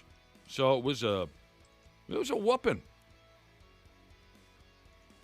Pretty boring. Where do you want to go? And Josh called it boring. Yeah, it was very boring. Quite boring. You're trying to stay up on a Sunday night. They got to help you out a little bit. Right. Yeah, I thought I was going to fall completely unconscious once or When twice. you look back on it, it's somewhat predictable because, they played Monday night. Yeah. J.J. McCarthy had a baby during the week. He flew to Chicago, I think, for a day or 2 because that's where the baby was born. He had such a short week. It was a little bit predictable when you look at it. Defense had some injuries. So there you go. What's that? Offense, too. Did they have some injuries? Darisaw's gone. Oh, offense had some. Everyone, there's 2 injuries. offensive linemen are hurt. Well, they had injuries in the game last night as well. Oh, for on Christ's the offensive sake. line. So. Yeah, shut it down. It's probably over. Just not a good night. I'll tell you this much. I wasn't, 100% dialed into this ball game. I tried my best, but like you folks said, it got a little boring. The Atlanta Falcons look really good. I thought they looked like a pretty tough football team. Aaron Jones gets hurt. He's always hurt. But, yeah, the Vikings were missing Harrison Smith and what's his name again, the kid with the hairdo? Van Ginkel. Van Ginkel. And Cashman's gone. Nick and I were talking about this off air. This text is, the reigning NFC Offensive Player of the Week, this text says. 1 good quarter and 8 quarters of football. Yeah, we were joking about that off air, too. Yeah. So that was kind of a turd for the home opener. Yeah, he missed a lot of throws last night. Kind of a turd. Here's the good news. The next club coming to town is Cincinnati, and they just lost their starting quarterback. Yeah, they'll be without Burrow for a while, especially if he has surgery. He'll be done for the year. I wouldn't sleep on their backup, though. Oh, yeah? No, he's pretty good. Who's that, Ken Anderson? Who's the backup in Cincinnati? Jake Browning. Never heard of They him. have great assets around him, too. I mean, they're Okay. talented. All right.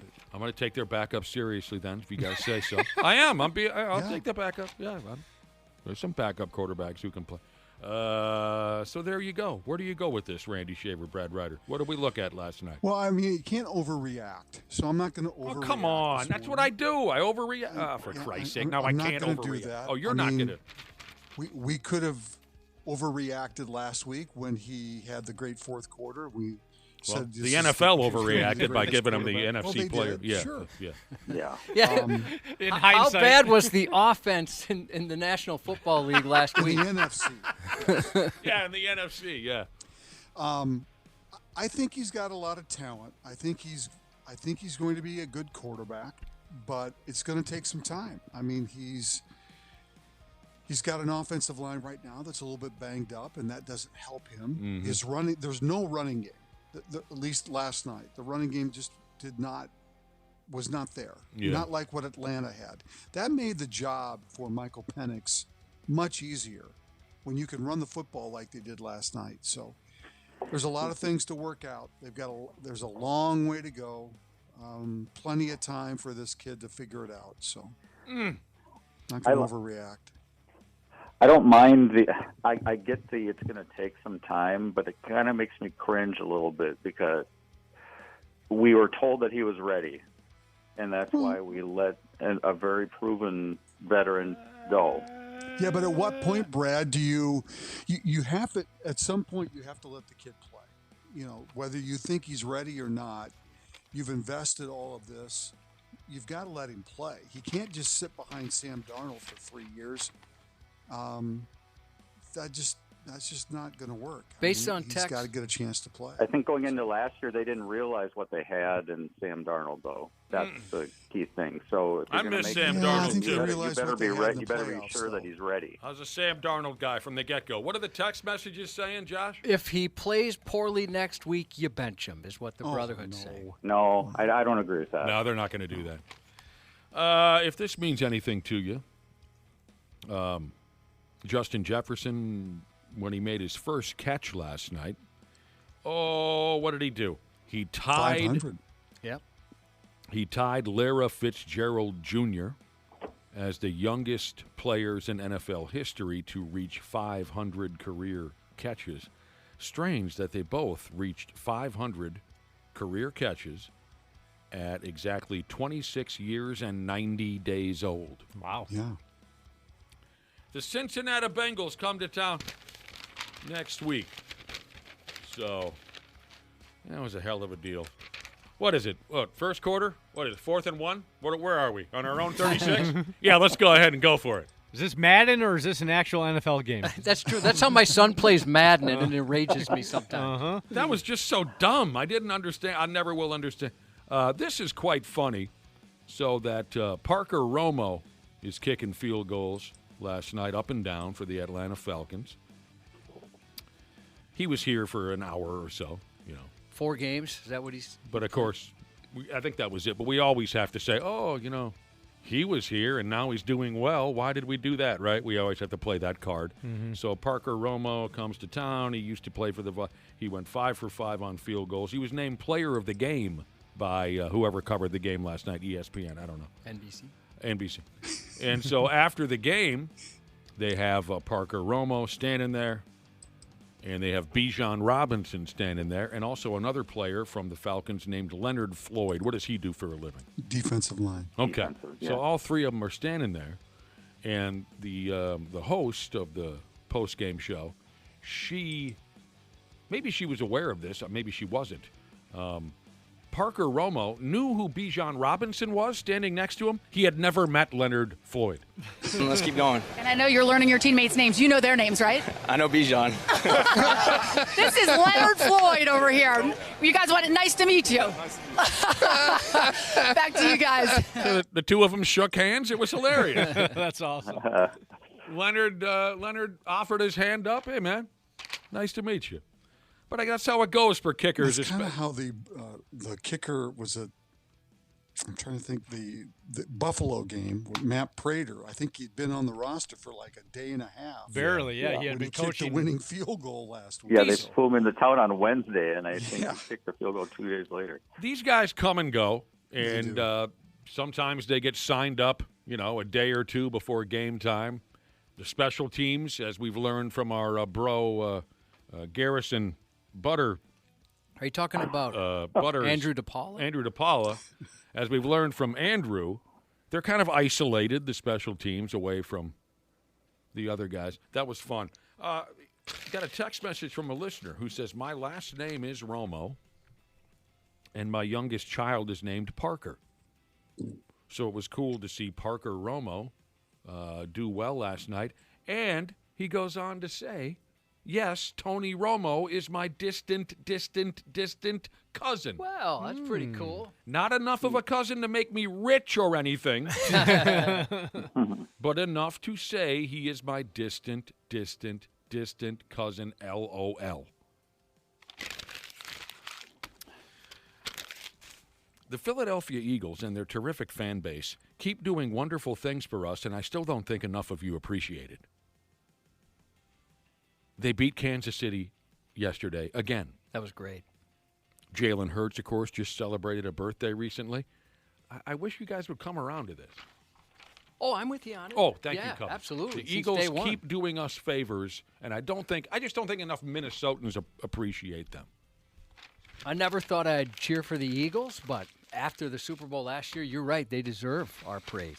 Mm-hmm. Well, now next Sunday you get to cheer for Russell Wilson, Mr. Unlimited, because they're playing the Chiefs. I read he looked all right. Oh. Yesterday. He threw for 450 yards. Yeah. Pretty good. More than all right. Mr. Unlimited plays the Chiefs next week. On Okay. Sunday night. Okay, as far as yesterday's NFL games go, I see that Dallas defeated the New York Giants 40-37 in overtime. So in that game, Russell Wilson threw for 400-some yards? Yes, he did. Holy balls. Anything else have you, bring your panties down to your ankles there, Randy Shaver, as far as yesterday's? Well, I mean, I think the Lions looked really good. Did they put a few points on the board yesterday? Yeah, they clobbered the Bears pretty Okay. good. All right. I think they made a statement to Ben Johnson that we don't miss you. I thought that was probably the one game that stood out for me. And that was the one I was most interested in watching. The Broncos lost on a last-second field goal, which I thought was fabulous. The Colts are off to a 2-0 start and playing really good football right now. So those were the two games. I was going to mention the Colts too as a sneaky team. I mean, guess who's quarterbacking there? I'm sorry, Yeah, what? Daniel Jones. Oh, Dan Daniel Jones Jones. is the quarterback Yeah. for the. And he's off to a great start. Vikings never should have got rid of Dan Jones, if you ask me. By the way, ESPN.com is reporting that Joe Burrow will need toe surgery. He's out 3 months. Yeah. I thought we said that already. But I anyway. thought so as well. Yeah. I think there was some question whether he was going to have surgery or not. Well, 3 months, that's the whole football season, isn't it? Pretty Where much. are we? October, November? Yep. Yeah. Well, that sucks. He's done. That's too bad.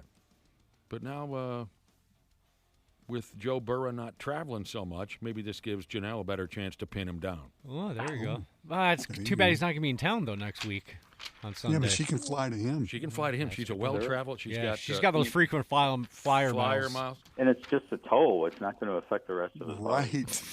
Maybe he flies in with the team. He might be here, but that way he can't run away from her. Here's a text. It's like a misery situation. Yeah. Yes. He's hobbled like James Caan was in Misery. Oh, I can't watch that scene. And she was able to pretty much do whatever she wanted to. Lake Street in the movie. Lake Street Handshake. How do you say this? Handshake. Lake Street Handshake. Jesus texted in to say Russell Wilson threw 41 times yesterday. The Vikings only ran 46 plays last night. Oh wow. You just got embarrassed by Mr. Unlimited. People were texting in a screenshot saying that if JJ were to spike the ball every time he was hiked the ball, he would have had a better passing rating. Oh my gosh. I don't know how to do that. I was going to ask you guys. I don't know how to figure that out. Or what is it because of the sacks or what? I don't know the interceptions. What does that mean? I don't know the. I don't know how they figured that out, but his rating was like 32 or 33. It wasn't good. Yeah, and if I remember right, it said if he were to spike, it would have been like a 39 or something. Oh no. There's 2 Monday Night Football games tonight, Josh told us earlier. But I can't recall who's playing. You can fill me in. If you... The Chargers and the Raiders. Yeah, there you the go. Chargers and the Raiders. And the Texans and the Buccaneers. Tampa Bay and Texas. Oh, well, that just gets me. Yeah. Someone's not going to get much sleep tonight. Bricked up. Gets me bricked up. I'm not the hate on the announcers guy. You guys know that. But sometimes the silliness that comes out of the yaps of NFL announcers needs to be called out. If ever anything bothers me, it's when the announcers overhype something that a player does on the field that's actually quite average or common. And I'll explain myself. I saw the first 5 minutes of the Bills-Jets game yesterday until I realized I was watching the Bills and the Jets, and I quickly turned the channel over to Rocky IV. But in the first 5 minutes of the Jets-Bills game, Bills quarterback Jethro, give me the first name again. Josh. Bills quarterback Josh Allen He ran with the football into some open space. He was carrying the ball with his right arm. As a defender approached him on his right, he switched to carrying the football with his left arm. You know, something that a football player is taught to do when he's in 4th grade. Right? Mm-hmm. When the replay was shown, one of the announcers, Jim Nance, says, how about the presence of mind to switch the football to his left arm on that play, Tony?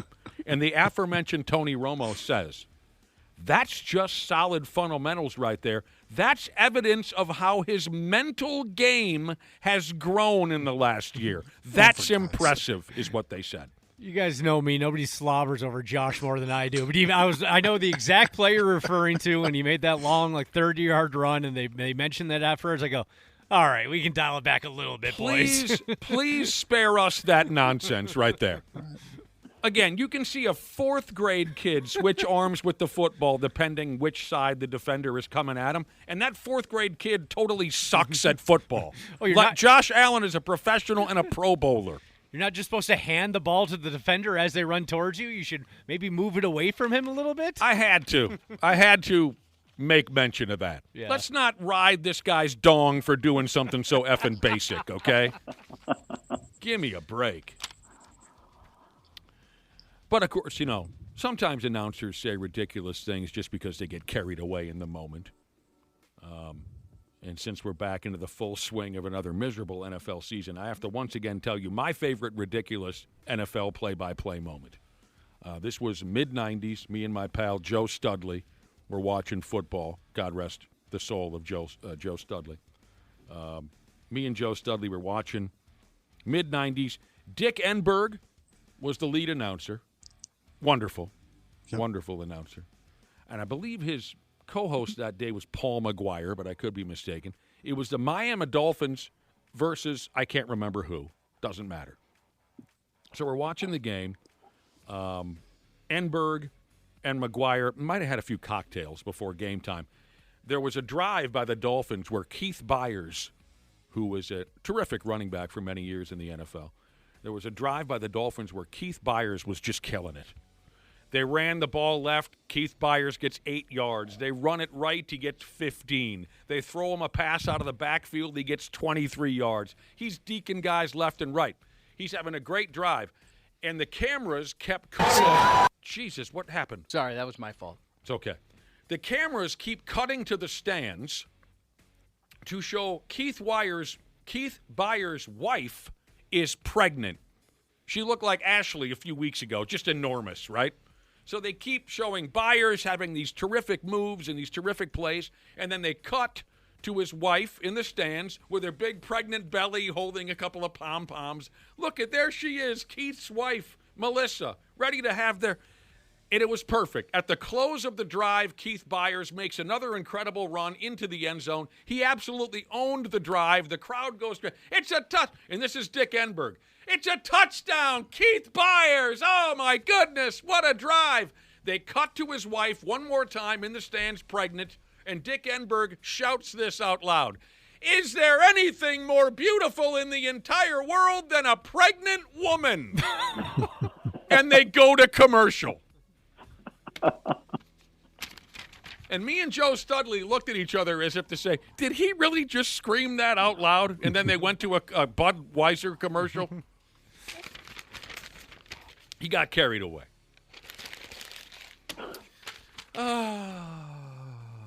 Golden Gopher football lost at the University of California, Berkeley Golden Bears Saturday night.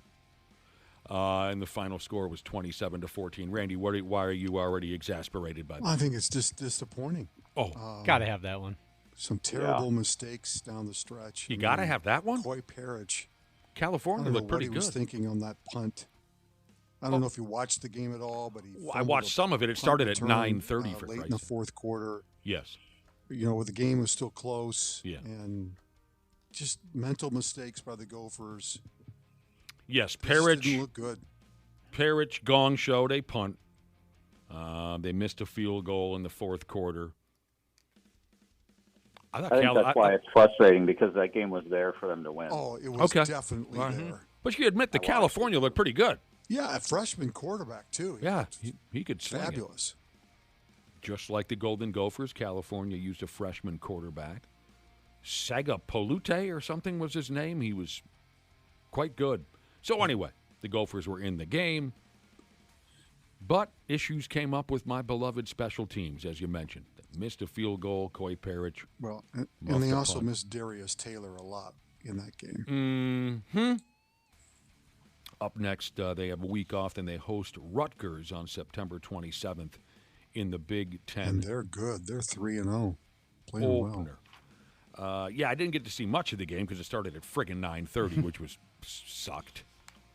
P.J. Fleck, here's a headline I read on Saturday's game. P.J. Fleck cost the Gophers the game by refusing to unleash Drake Lindsey. Rather than trusting their talented quarterback like California did, the Gophers chose to run the ball over and over despite their top running back. They played pretty conservatively.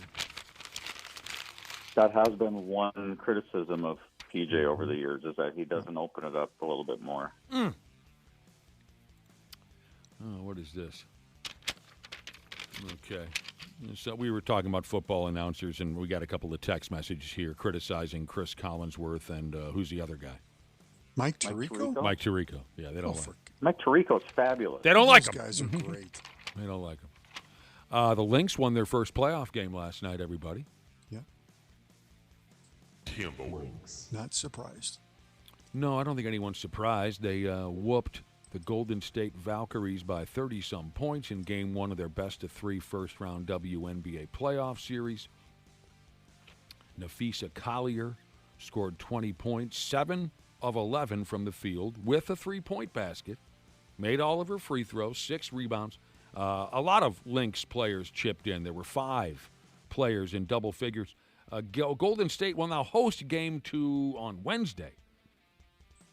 Oh, so it's kind of like the NBA. They're going to milk this sumbitch until the end of time? Yeah, at least it's only a best-of-3. Well, yeah, but you play Sunday. You can't get around to playing again. I see what you're you can't get around to playing again until Wednesday? Well, they got to load up the vans and drive to San Francisco. Oh! Right.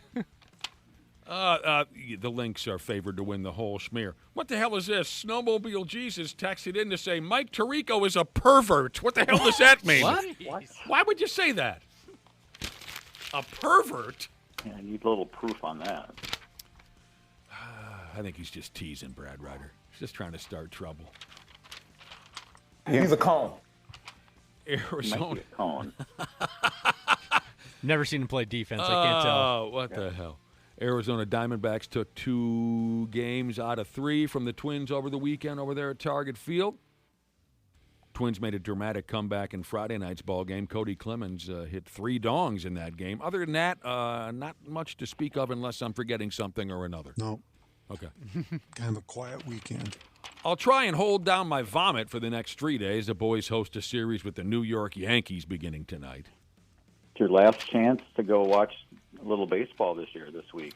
Was this it? Yeah, they got 3 with the Yankees, then 4 with the Guardians, Brad Ryder. Supposed to have some rain this week, though. Might hamper some things. Yes. I'll have to alter my plans. A little bit of rain. The Milwaukee Brewers clinched the first playoff spot in all of Big League Baseball. They did that on Saturday. We know we got some Brewers fans who listen to this here program.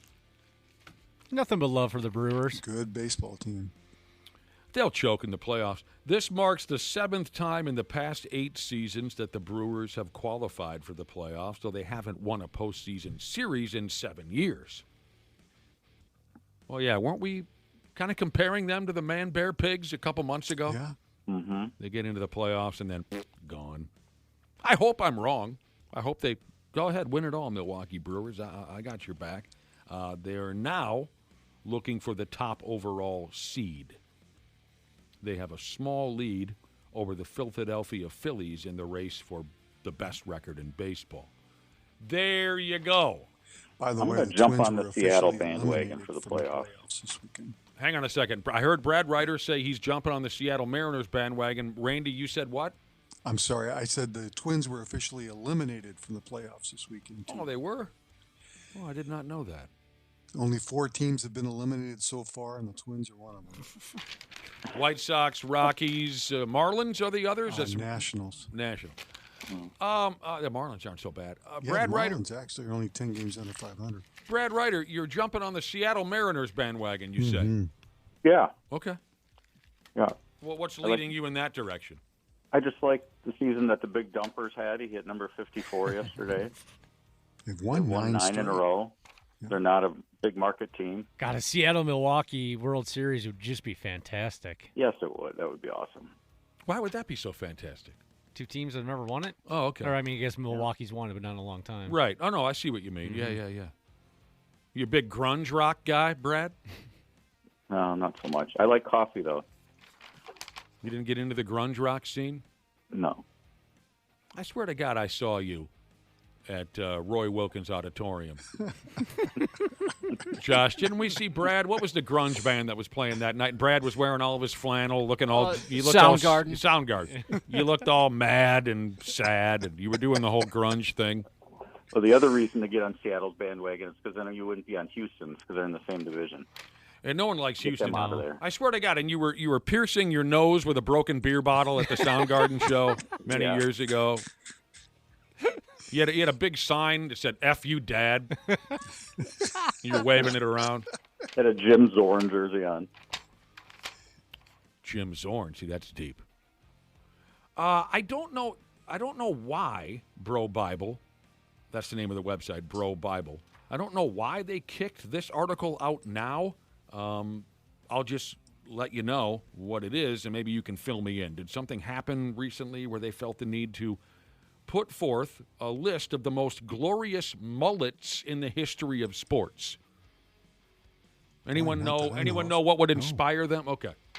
It's not that you need a reason. I just was wondering if, some hot quarterback or top athlete was running around with a mullet. And, of course, it's so funny when someone has a mullet, right? It's funny how upset you get about people enjoying mullets. Enjoying mullets. Oh, yeah. I mean, No, that's not what upsets me. Oh. What upsets me is that the joke has been going now for 30 years, for Christ's sake. That's what upsets me. It's a classic. And I've been at the state fair before where 3 teenage kids walked by. One had a giant pink mohawk. One had, different shapes carved into his head. And the other, was dyed their hair completely jet black. And I overheard them say, "Look at that guy. He's got a mullet." And then they all laughed. Do you see what happened there? The most glorious mullets in the history of sports. Here are in my opinion, there was only one. And I'll get to him. Jaromir Jagr. Well, that's not the one. I'm sorry. I didn't mean to mislead you. I'll let you know when we get to the guy that I think had the most. Jaromir Jagr makes the list. Barry Melrose. How's he doing, by the way? Good question. Andre Agassi. Mm-hmm. John Daly. The big eunuch, Randy Johnson. Oh, he was tough to look at. John Kruk. Sure. Yeah. Rod Beck, baseball reliever. They throw Jared Allen in here, the former Viking, who was at the game yesterday doing all his Hall of Fame stuff, right? Yep. I don't think he should be on the list because he did it ironically. Brian Bosworth. Yeah. The Boz had a good one. Mm-hmm. I didn't think that Don Makowski deserved to be on the list. I agree. He's- It's not a mullet. No, it was stupid. Maybe because he's in the news recently because he got in a fight at a bar. And the current football coach at Oklahoma State University, Mike Gundy. That's who made Bro Bible's list. Can you think of anyone else? I can't. Here's the guy. And a lot of you are going to have to look him up because he wasn't a star player. But this guy had the most repulsive haircut in the history of professional sports. Dwayne Shinsis. Big NBA center for a brief period of time. Dwayne Shinsis. Am I the only one that remembers Dwayne? I remember him. Yeah. You don't remember I him, don't. Randy Shea? Oh, No. God. Oh, God. Spell his last name. Oh, for Christ's sake. Schintzius. It was so perfect because if the true definition of a mullet is business on top and party in the back, he wore that definition. Anyone look him up? Did you look him up, Josh? Yeah, that's a good mullet. That's for sure. He is that fits that mold, yes, certainly. Absolutely. Speaking of mold, it kind of looks like he put it on like Lego hair. It doesn't look like it's Right. actually real. I saw him play a couple times in person when he was playing in the NBA, and it was just horrible. Just horrible. Oh, geez, he died young. He did? Yeah. Oh, I had no idea. He was only 43. Oh, I had no idea that Dwayne. What happened? What happened to Dwayne? I'm looking it up. Oh, for God's sake! This again. Well, you didn't kill anybody. No, but I Not always this seem time. to. I He always died 13 years ago, too. this stuff always Oh, sneaks up leukemia. on me. That's too bad. Oh, for God's sake! I looked up Barry Melrose. He's got Parkinson's, so that's why he's not on the air anymore, unfortunately. Oh no, I knew he was sick, but I was wondering how he was doing overall. Yeah. Yeah. Jesus! Again, I had to go ahead and open my Yap, and another athlete has died. I had no idea Dwayne Shinsis had checked out. Speaking Wow, of, he was 7'2". yeah, he's a big guy. Man. Speaking of John Daly, he still golfs for real against other professionals? I had no idea. He does. I don't think he golfs well, but he does. No, it sounds like he doesn't do well. On Friday, they say here, during the first round of something called the Sanford International at the Minnehaha Country Club in Sioux Falls, South Dakota, John Daly set a PGA Tour record by posting a 19 on a par 5 hole. Oh, gosh. He shot a 19 on a par 5. It sounds like he wrote it down as a 17, but then the officials got a hold of it and corrected that and said, no, it was a 19. They were watching him. I think it would have mattered. He broke his I'm own. assuming he didn't make the cut. I'll tell you, I think there's something here at the end, Brad Ryder. He broke his own personal worst record also in the process. He previously, it took him 18 strokes or whatever you call it in golf on a par 5 back in 1998. So this was the worst hole of his life. I don't think I've even done that. Oh, I'll show you 19. Yeah, I don't think I could. I can do it, but I don't think I've done that in my life. Is this a true story? Back to Dwayne Shinsis. God rest his soul. We were talking about his glorious mullet a minute ago. I did not know that the man died so young, and I feel terrible about it. According to a listener, Dwayne Shinsis was once asked by a fan, because he was 7 foot tall, he was once asked by a fan, how's the weather up there? And Dwayne Shinsis says, it's raining, and he spit on him. Google said that might have been Wilt Chamberlain, actually. Oh, well, maybe Shinsis followed Wilt's lead and used the same line. So, this is what happened with John Daly. His opening tee shot went into the rough. He proceeded to hit 7 balls into the hazard. Is that what water is in golf? Yeah. The hazard? Yeah. It was water. It says when he finally cleared the water, he again landed in the rough and eventually wrapped the hole up with an up and down for his 19, whatever that means. He finished 18 over par, a score of 88, which they say here doesn't really sound that bad considering he was 14 over on one hole. Yeah, the rest of the round wasn't bad. A random golfer snuck onto the course for a practice round at another tournament. This one was called the Pro Core Championship. So a random amateur golfer snuck onto the course and practiced on the course before someone exposed him as a fake. It's kind of hard to do. Sneak onto a golf course with all the people that are around there. With clubs and other players who don't recognize you. A local random golfer with a staff golf bag showed up, walked on, started playing. It says here on the par 3 17th hole, he shanked one towards some houses, and the gig was up. He was asked to leave. I guess the shot was so bad, that's when everyone looked over and said, okay, is this guy for real? He made it all the way to 17, though? Wow. I guess so. That reminds me of the kid who, well, not a kid, he was like a 30-year-old, The dude who snuck onto the ice with the Montreal Canadiens a number of years ago. Do you remember that video, Josh? No. Oh, that was so good. The Montreal Canadiens are having just a standard practice. They just hit the ice, so guys are just skating in circles, and goalies are stretching in the crease, and they're passing pucks back and forth. And some dude jumps on the ice. The two dead giveaways, he's wearing a cage. He had the right colors and everything, but he's wearing a cage, and he is ankle burning like a third grader out there. But he got all the way. He grabbed himself a puck. He went in and took a shot on Jose Theodore, I think was the goalie back then. And it was Theodore who, his reaction is so fun because Theodore, he's thinking to himself, okay, that's the softest shot I've fielded as a professional. Oh, yeah. Who is this kid? He looks pretty funny when he's skating, too. You can watching tell it? Oh, yeah. You can tell he's not a pro. Terrible skating. So he wasn't a natural like Jean-Claude Van Damme when he needed to play goalie for the Pittsburgh Penguins in the Game 7 of Stanley Cup. Never saw it. Was that sudden death? It was sudden death. I've seen bits and pieces of that. You're telling me at one point or another, JCVD, whatever, got into the goalie equipment. Uh-huh. Wasn't it supposedly the Stanley Cup Finals? It was the also? Stanley Cup Finals, Game 7. All right, now I got to watch this movie. Was there a bomb in the arena or something? The bomb was going to go off when the game ended, so he needed to keep the game going.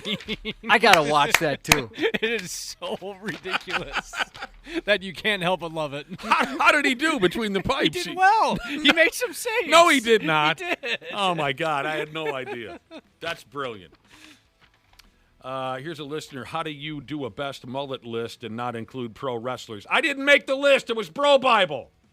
Yeah, Eddie Guerrero for sure needs to be on that list. Yes, I'm aware of Eddie Guerrero and Mike Awesome, and two more guys who have died. Sorry, wasn't our list. And I'm sorry I blew up. Some Jeopardy contestants sucked eggs with sports questions again a day or two ago. Just one team, 6. This Navy lieutenant, 14 seasons with the NBA's Spurs. That's Lieutenant David Robinson. 21 seasons as a Royal, hitting .390 in one of them. That's George Brett. Michael Strahan, 15 seasons with this team. With the Giants. Paolo, back to you. Only one more sports clue left. Let's do that one. Let's try it. This reliever, 19 seasons as a Yankee. That's first ballot Hall of Famer Mariano Rivera. Jesus criminy. It is funny. You see them answer all these just incredibly difficult questions.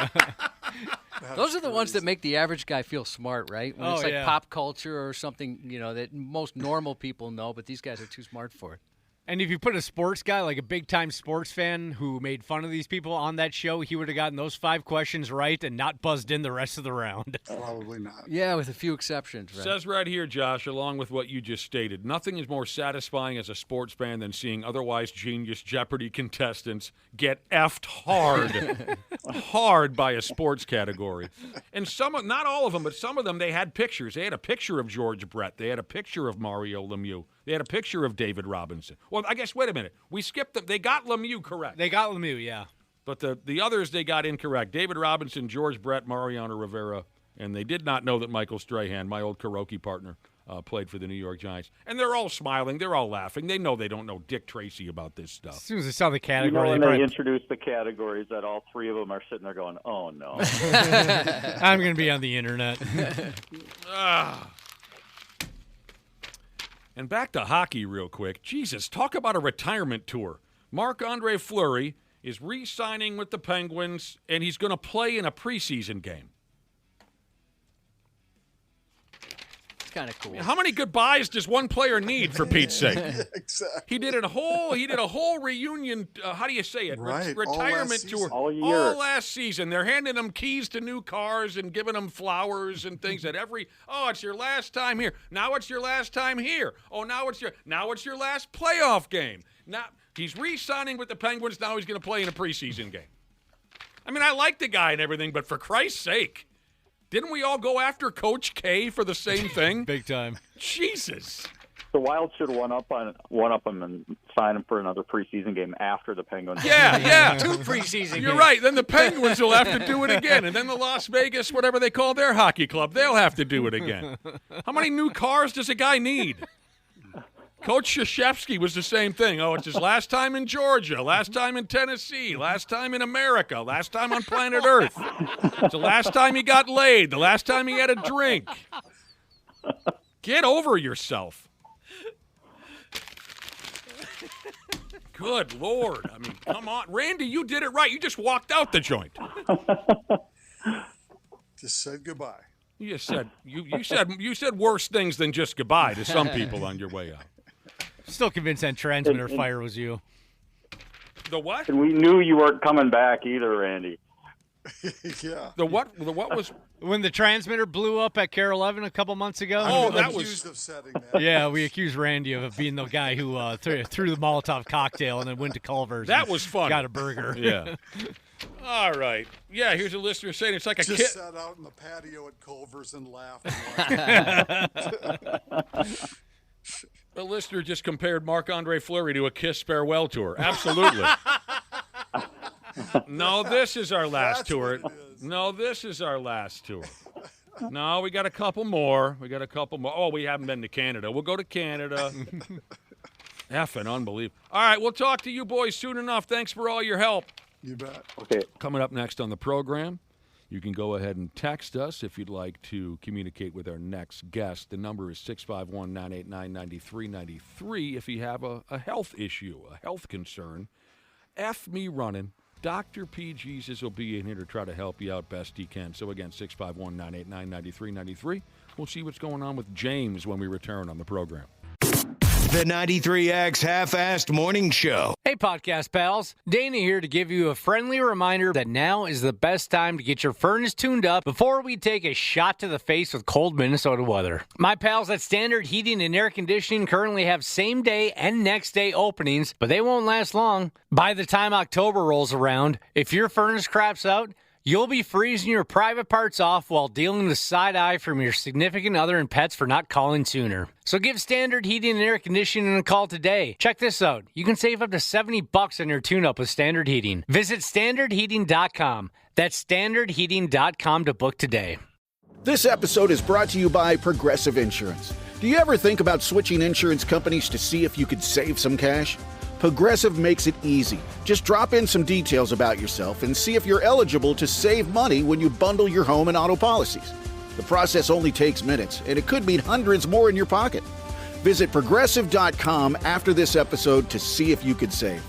Progressive Casualty Insurance Company and Affiliates. Potential savings will vary. Not available in all states. Hi, I'm Joe Saul-Sehy, host of the Stacking Benjamin Show. Every week, we talk to experts about personal finance trends. While we were talking, I had to jump on ChatGPT real quick. ChatGPT said, cut up the cards. It said, hey, knucklehead, weren't you just talking about investing in dollar cost averaging? Why don't you save a few bucks? You never knew personal finance could be this fun. If you're bored, don't start messing with your investment. Get a hobby, man. Get into photography. Buy an airplane. Guess what investment I made? The one that keeps on giving. Stacking Benjamins. Follow and listen on your favorite platform. Dr. P. Jesus. The 93X Half-Assed Morning Show. Welcome back, wonderful people. You are a fine crowd, just fine. Go ahead and ask a doctor. Whatever the hell is on your mind, just ask. The telephone text number is 651-989-9393. The doctor character I was referencing goes by the name of James Parnell. We call the sumbitch Dr. P. Jesus. Welcome back to the show, Big Shot. Good to be here, fellows. You look like a new man. Really? Yeah. Are you revitalizing your brand? You look like a movie star now with your haircut and your shaved face. I've never seen you look so good. Wow. So you think it's a better look, getting rid of that goatee? Yeah, you look. Yeah, definitely. I had like a trimming, accident. Got a little carried away on one side and was like, oh, God. That's how that happens sometimes. The old overcorrect. Yep. It was. Happens to the best of us. So you didn't have a hot date over the weekend or That's anything? what I was wondering, if you got a new girlfriend. Huh? No, none of that. No. Boy, I wish. Going to a new massage parlor, maybe? Right. Didn't want to be recognized on the videotape. You look like a young man. I'd card you. Really? I'd card you. Wow. Yeah, okay. Well, true. maybe You I'll do consider. look younger. I suppose, the white goatee and the white hair probably. That's an old guy look. Yeah, tell me about it. I hear you, buddy. I hear you. Here's the deal. Dr. P. Jesus is more than happy to answer any of your concerns, questions about your general health. And that number again is 651-989-9393. Dr. P, how about we start out with some ringworm? Nice. Huh? A little Love ringworm for you. Listener says my oldest son has had ringworm since last November. It's gone away a total of a month. Okay. My youngest keeps getting it. And they've given it to the dog. How do I kill it, or do I need to get rid of the kids? That's PTP Jesus. Now, first off, I remember when a couple of kids at my junior high school caught ringworm, and we all were, ooh, that's so gross. And I think we assumed it was because they were dirty or unwashed children or something, and we assumed that you could catch it skin to skin. Now, which of what I just stated is true and which of what I just stated is Yeah, false? I mean, it's not a worm, which I think that even that's kind of, it's sort of a gross sounding term. It's fungus, so it is fungal. It's a tinea, that's what we call it. I mean, you definitely can pass it from one person to another. Okay. I mean, it is a contact transmission. Did you get Isn't it one of those- ringworm, Josh? No, I've never had that. Never had ringworm? Is that the deal like wrestlers get? I remember that. They can, Mhm. yeah, absolutely. Yeah. Yep. So and skin-to-skin contact? Yeah, and I mean, it's related to athlete's foot is also tinea. Oh, God, I've been hauling that around for a good 40 years. Women with yeast infections is a Oh, my form. I mean, basically, God. it's various types of fungal / yeast. Yeah. And that's interesting. I mean, I guess I think I have heard that certainly. I mean, dogs can have ringworm. It generally in other animals it tends to be different strains, but I guess there could be a common strain. I mean, most of the time you can treat it pretty effectively with topical antifungals, of which there are many over the counter. But if a family is kind of passing it around, especially if it involves the dog, you probably got to get the vet working on the dog. They passed it to the dog. Well, I mean, it is, or maybe the dog gave it to them. What did the dog do to deserve this? I'll have to look that up during the break about whether they're. I mean, I know people could get concerned about that. I mean, people also were concerned my dog has COVID, but I don't think that was ever shown to be true. I don't think my dog ever caught COVID. Yeah. No, mine neither. No, I me wrestle my dogs all the time, though, so I would transfer ringworm. Oh, if wow. I had Yeah, it. you could get herpes gladiatorum as well from your dog, which is terrible. I But no, wouldn't be gladiatorium about that at all. But if it's really persistent, then sometimes you do have to resort to oral medications to get rid of a persistent or widespread Here's infection. something else I remember about these junior high school kids that had ringworm. We thought we could see it under their skin. Were we just making that up as 13, 14-year-olds? You were, Okay. yeah. Okay. Yep, I mean, it really is very superficial. Yeah, that's the thing. I mean, I don't know where that term came from because, the idea of a worm on your skin That's is pretty very freaky. disturbing, but it's just yeast. Well, that yeast is always kicking us in the ass. Cubby knows that more than anybody. Speaking of asses, I have hemorrhoids that balloon out every time I drop a deuce for the past 1.5 years. Come on, man. Is this something that will require surgery to fix? That's from Sits an Inch Taller After He Poops Jesus. That sounds horrible. Wow. Yeah, no thank horrible. you. The ringworms will eat that up for you. Well, they're not worms. They're not worms. Not worm. Right, but the yeast will eat it. No. The yeast will take care. God. Well, okay, so hemorrhoids. That is one of the most popular topics that we get a lot address. of- yeah. I mean, It's it really common, it right? does right. It makes it clear how. I mean, it makes it clear how many people. Josh has hemorrhoids. No, not anymore. And people, well done. I mean, I think in general in their life, people don't love to talk about hemorrhoids. So Dana this, has hemorrhoids. Yeah. Oh, I mean, shoot. He is a hemorrhoid. Any other comments, or should I move on? Sorry. No, Sorry, that's I okay. interrupted. I'm totally kidding. You go right ahead. So they are hemorrhoids are dilated veins around the anus. Basically, that can happen for all sorts of reasons. Chronic constipation, sitting a lot, being pregnant, and having a baby pushing down on those veins. There are external hemorrhoids that itch and hurt and can cause athletes like George Brett to miss games. There are internal hemorrhoids, which don't have symptoms necessarily, but they can bulge and stuff. And when you sit on the toilet and deuce, as I think he put it, it's increased pressure, and they tend to enlarge. Surgery for them, it depends how symptomatic they are. I mean, if if sitting an inch higher after you poop is a symptom and it bothers you, then you might want to get it addressed. You look kind of cool behind the wheel of your truck, though. Yeah, right. You're a tough guy. Jacked up on hemorrhoids. I just like a minute ago, I wasn't the guy that made a reference to the 1980 World Series. It was Dr. P, who made reference to George Brett suffering through an entire World Series with hemorrhoids. I mean, it's just I think I've mentioned that on here before. It's like, obviously, I was a kid then, but I remember that so vividly, not knowing what it was, except, my goodness, it's obviously very awkward and uncomfortable, but what the heck is it? What I remember about it is watching the World Series with my dad and my uncle. And every move that George Brett made while he was at the plate or in the field, my dad and my uncle are laughing. They're giggling. And I had to ask them, what is so funny? And they said, well, George Brett has friggin' hemorrhoids. They told me what it was. Like, it's his ass is. And so that is also what I take away from that experience 40, 50 years ago. You and I have that memory. Right. Both vivid. And I mean, to have that much pain from a hemorrhoid typically means it's a thrombosed external hemorrhoid. So it's a large hemorrhoid on the outside that gets a clot in it, and it feels like it's going to explode. Oh. Now, typically, I mean, the thing is, I would think they've got, a team doctor could spray some anesthetic on there and slice it open and slap some gauze and send it back out on the field with a slap in the butt. Oh, God. Oh, don't slap the butt. Maybe away from the gauze, but so in terms of what you need to do, I mean, large internal hemorrhoids can be dealt with by banding. I had that. Yeah. And they got to tell you, though, here's the thing. If you have one banded, nobody told me this. It feels like you got to go to the emergency number 2. Yeah, because it's going to cause it will cause some spasming. They put rubber bands on your hemorrhoid? Yeah, it's humbling. It just it's strangles a humbling it, experience. and then it falls off. Yeah. Is that what happens? Yeah. But just so you know, like, if they don't tell you because they didn't tell me, I thought I was in some serious trouble.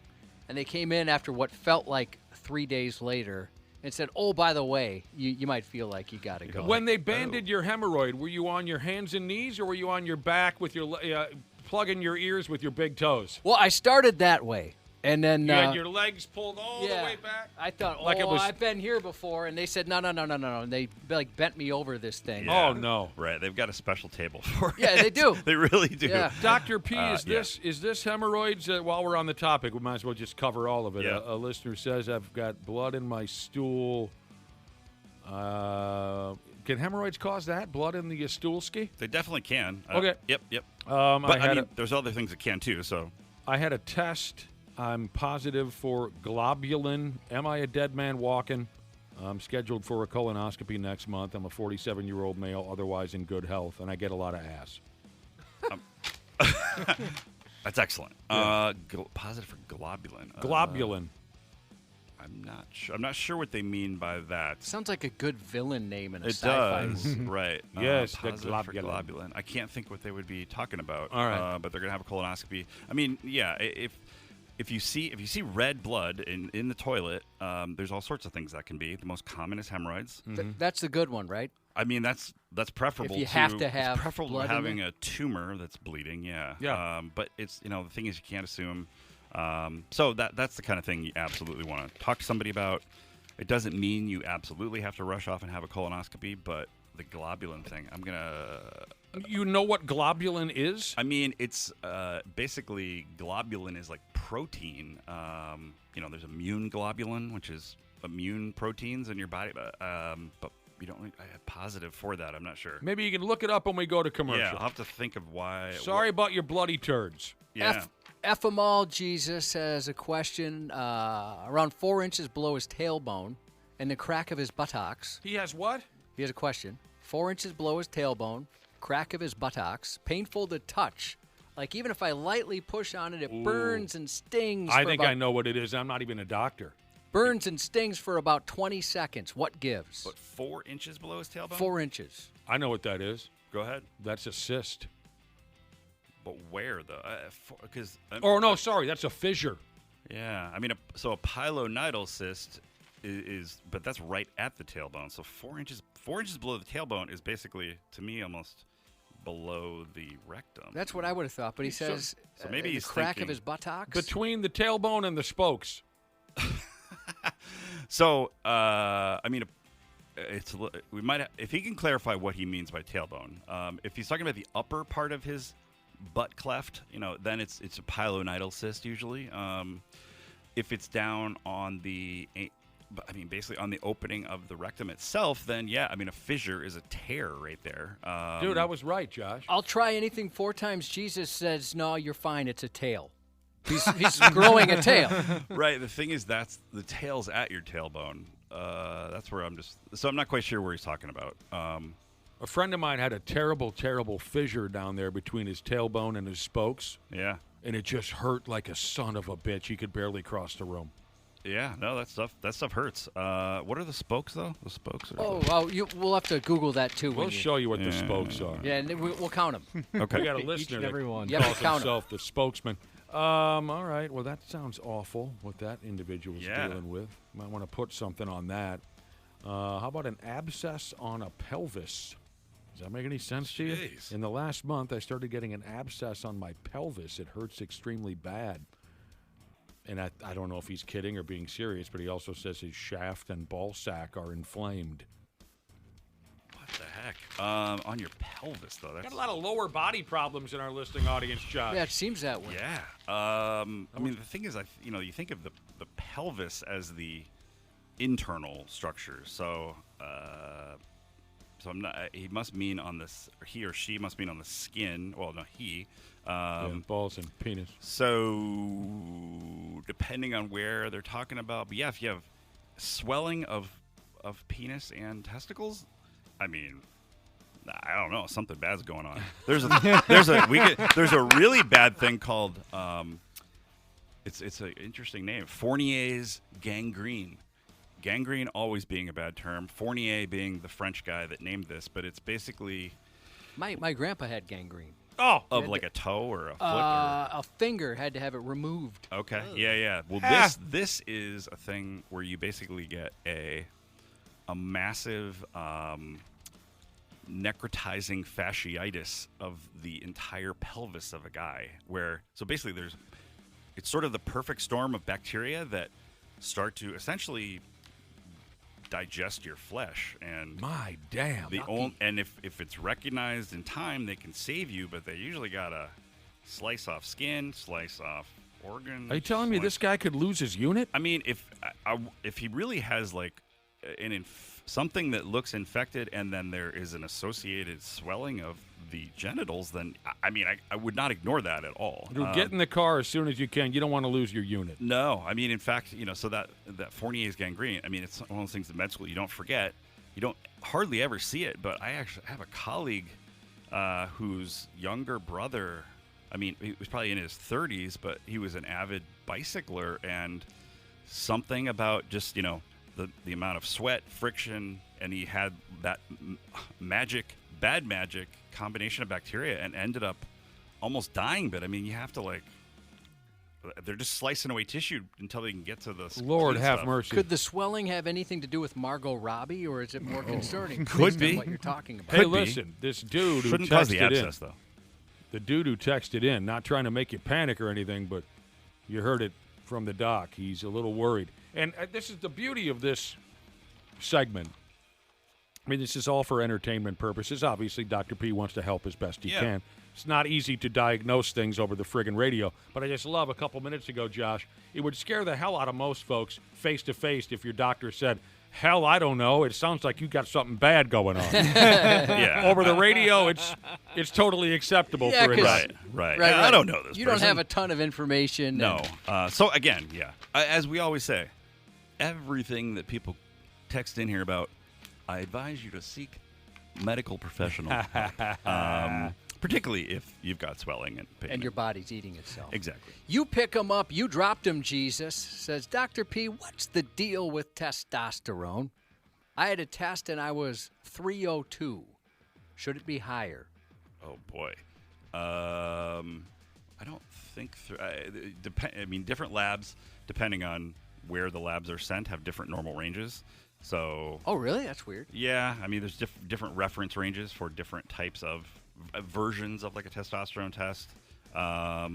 So 302 in one office might get you into the playoffs, but another office, I cannot think offhand where that, but I don't think that's terribly low. And the other thing is, one testosterone test, you don't base.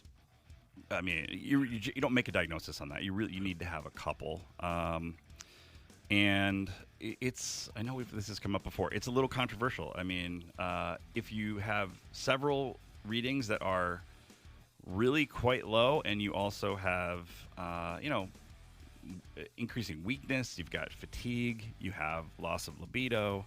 I mean, basically, like your body's kind of fading. Then it is something to consider treating with testosterone replacement. I think it's one of those things. It's pushed a little bit more aggressively than it should be. Certainly, testosterone replacement is not a magic bullet. We all wish there was a magic bullet to make us feel better and more virile and stronger and, my God, more handsome. But so 302.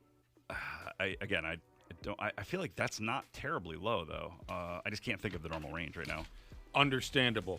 We got to take a break. We got more time with Dr. P. Again, the number to text in a question is 651-989-9393. We will have more of your questions when we return on the Half-Assed Morning Show. Hi, everybody. Hi. Dr. P. Jesus, welcome to the Half-Assed Morning Show. 93X. Thank you very much for listening and for texting in your questions. For our guest this morning, Dr. James Parnell, also known around here as Dr. P. Jesus. Great questions and comments this morning. Here's one that says, my pee smells like rotten meat. No offense to this person, but you're on your own. That's so messed up. Pee smells I feel like maybe we had somebody send that in before. Rotten meat. I think he's kidding. Okay, good. I hate to... I find this next text so interesting. Your pee smells like rotten meat. You're on your own. We'll get back to you some other time. This next text I find so interesting because a listener wants to know, Dr. P, if you know anything about Marfan syndrome. And they go on to say, my 17-year-old son is 7 feet tall, and his doctor wants to test him for Marfan syndrome. Is this something to worry about? Lots of differing opinions online.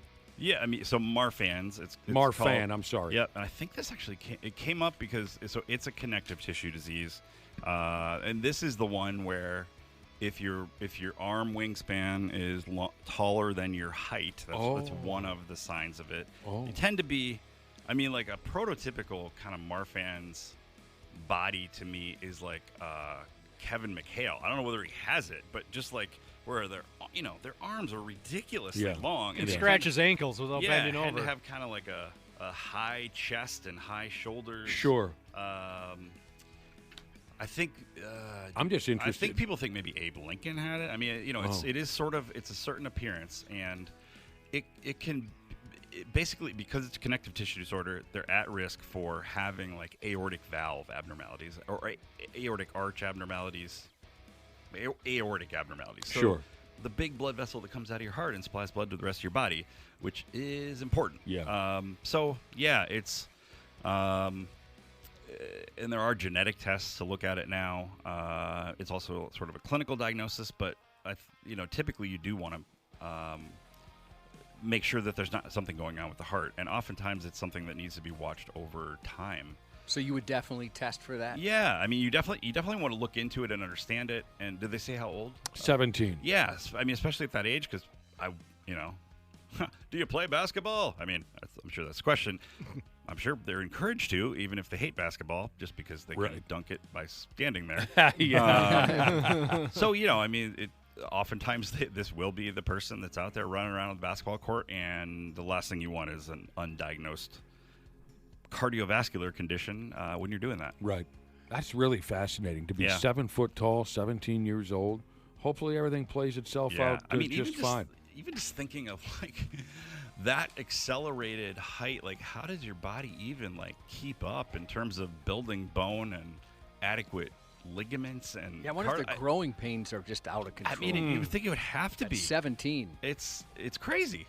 Another concerned mom here, inventory She's daughter got hit with a puck in her stomach over the weekend. Hard, fast shot, said her stomach hurts where she got hit, but she's still going to the bathroom normal, eating fine, not feeling any other symptoms. Is it something I should take her in for or just monitor her?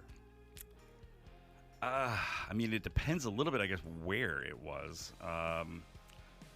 She said in the stomach. Yeah, right. Did she say? Oh, do you mean like if it was at Blaine or the ice arena specifically? Right. The location, absolutely. What letter the city starts with? No, basically I'm thinking, so she was thinking, she mentioned peeing, so I wonder if it was down low around the bladder. It'd be, if you get hit sort of in the left upper abdomen or the right upper abdomen, you worry a bit more about like a laceration of the spleen or liver. Now, typically, those are more from blunt trauma, like being in a car accident or flying off a motorcycle and hitting the ground, as opposed to like taking a puck, which is focal. But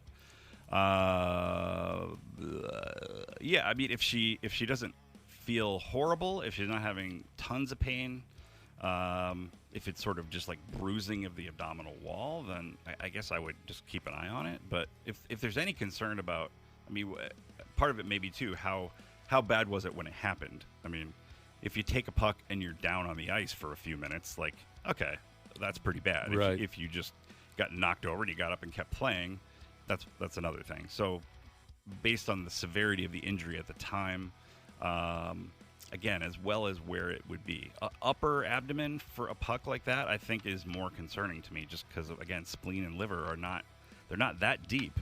Mm-hmm. You don't wear any padding on your abdomen, hockey, do you? No.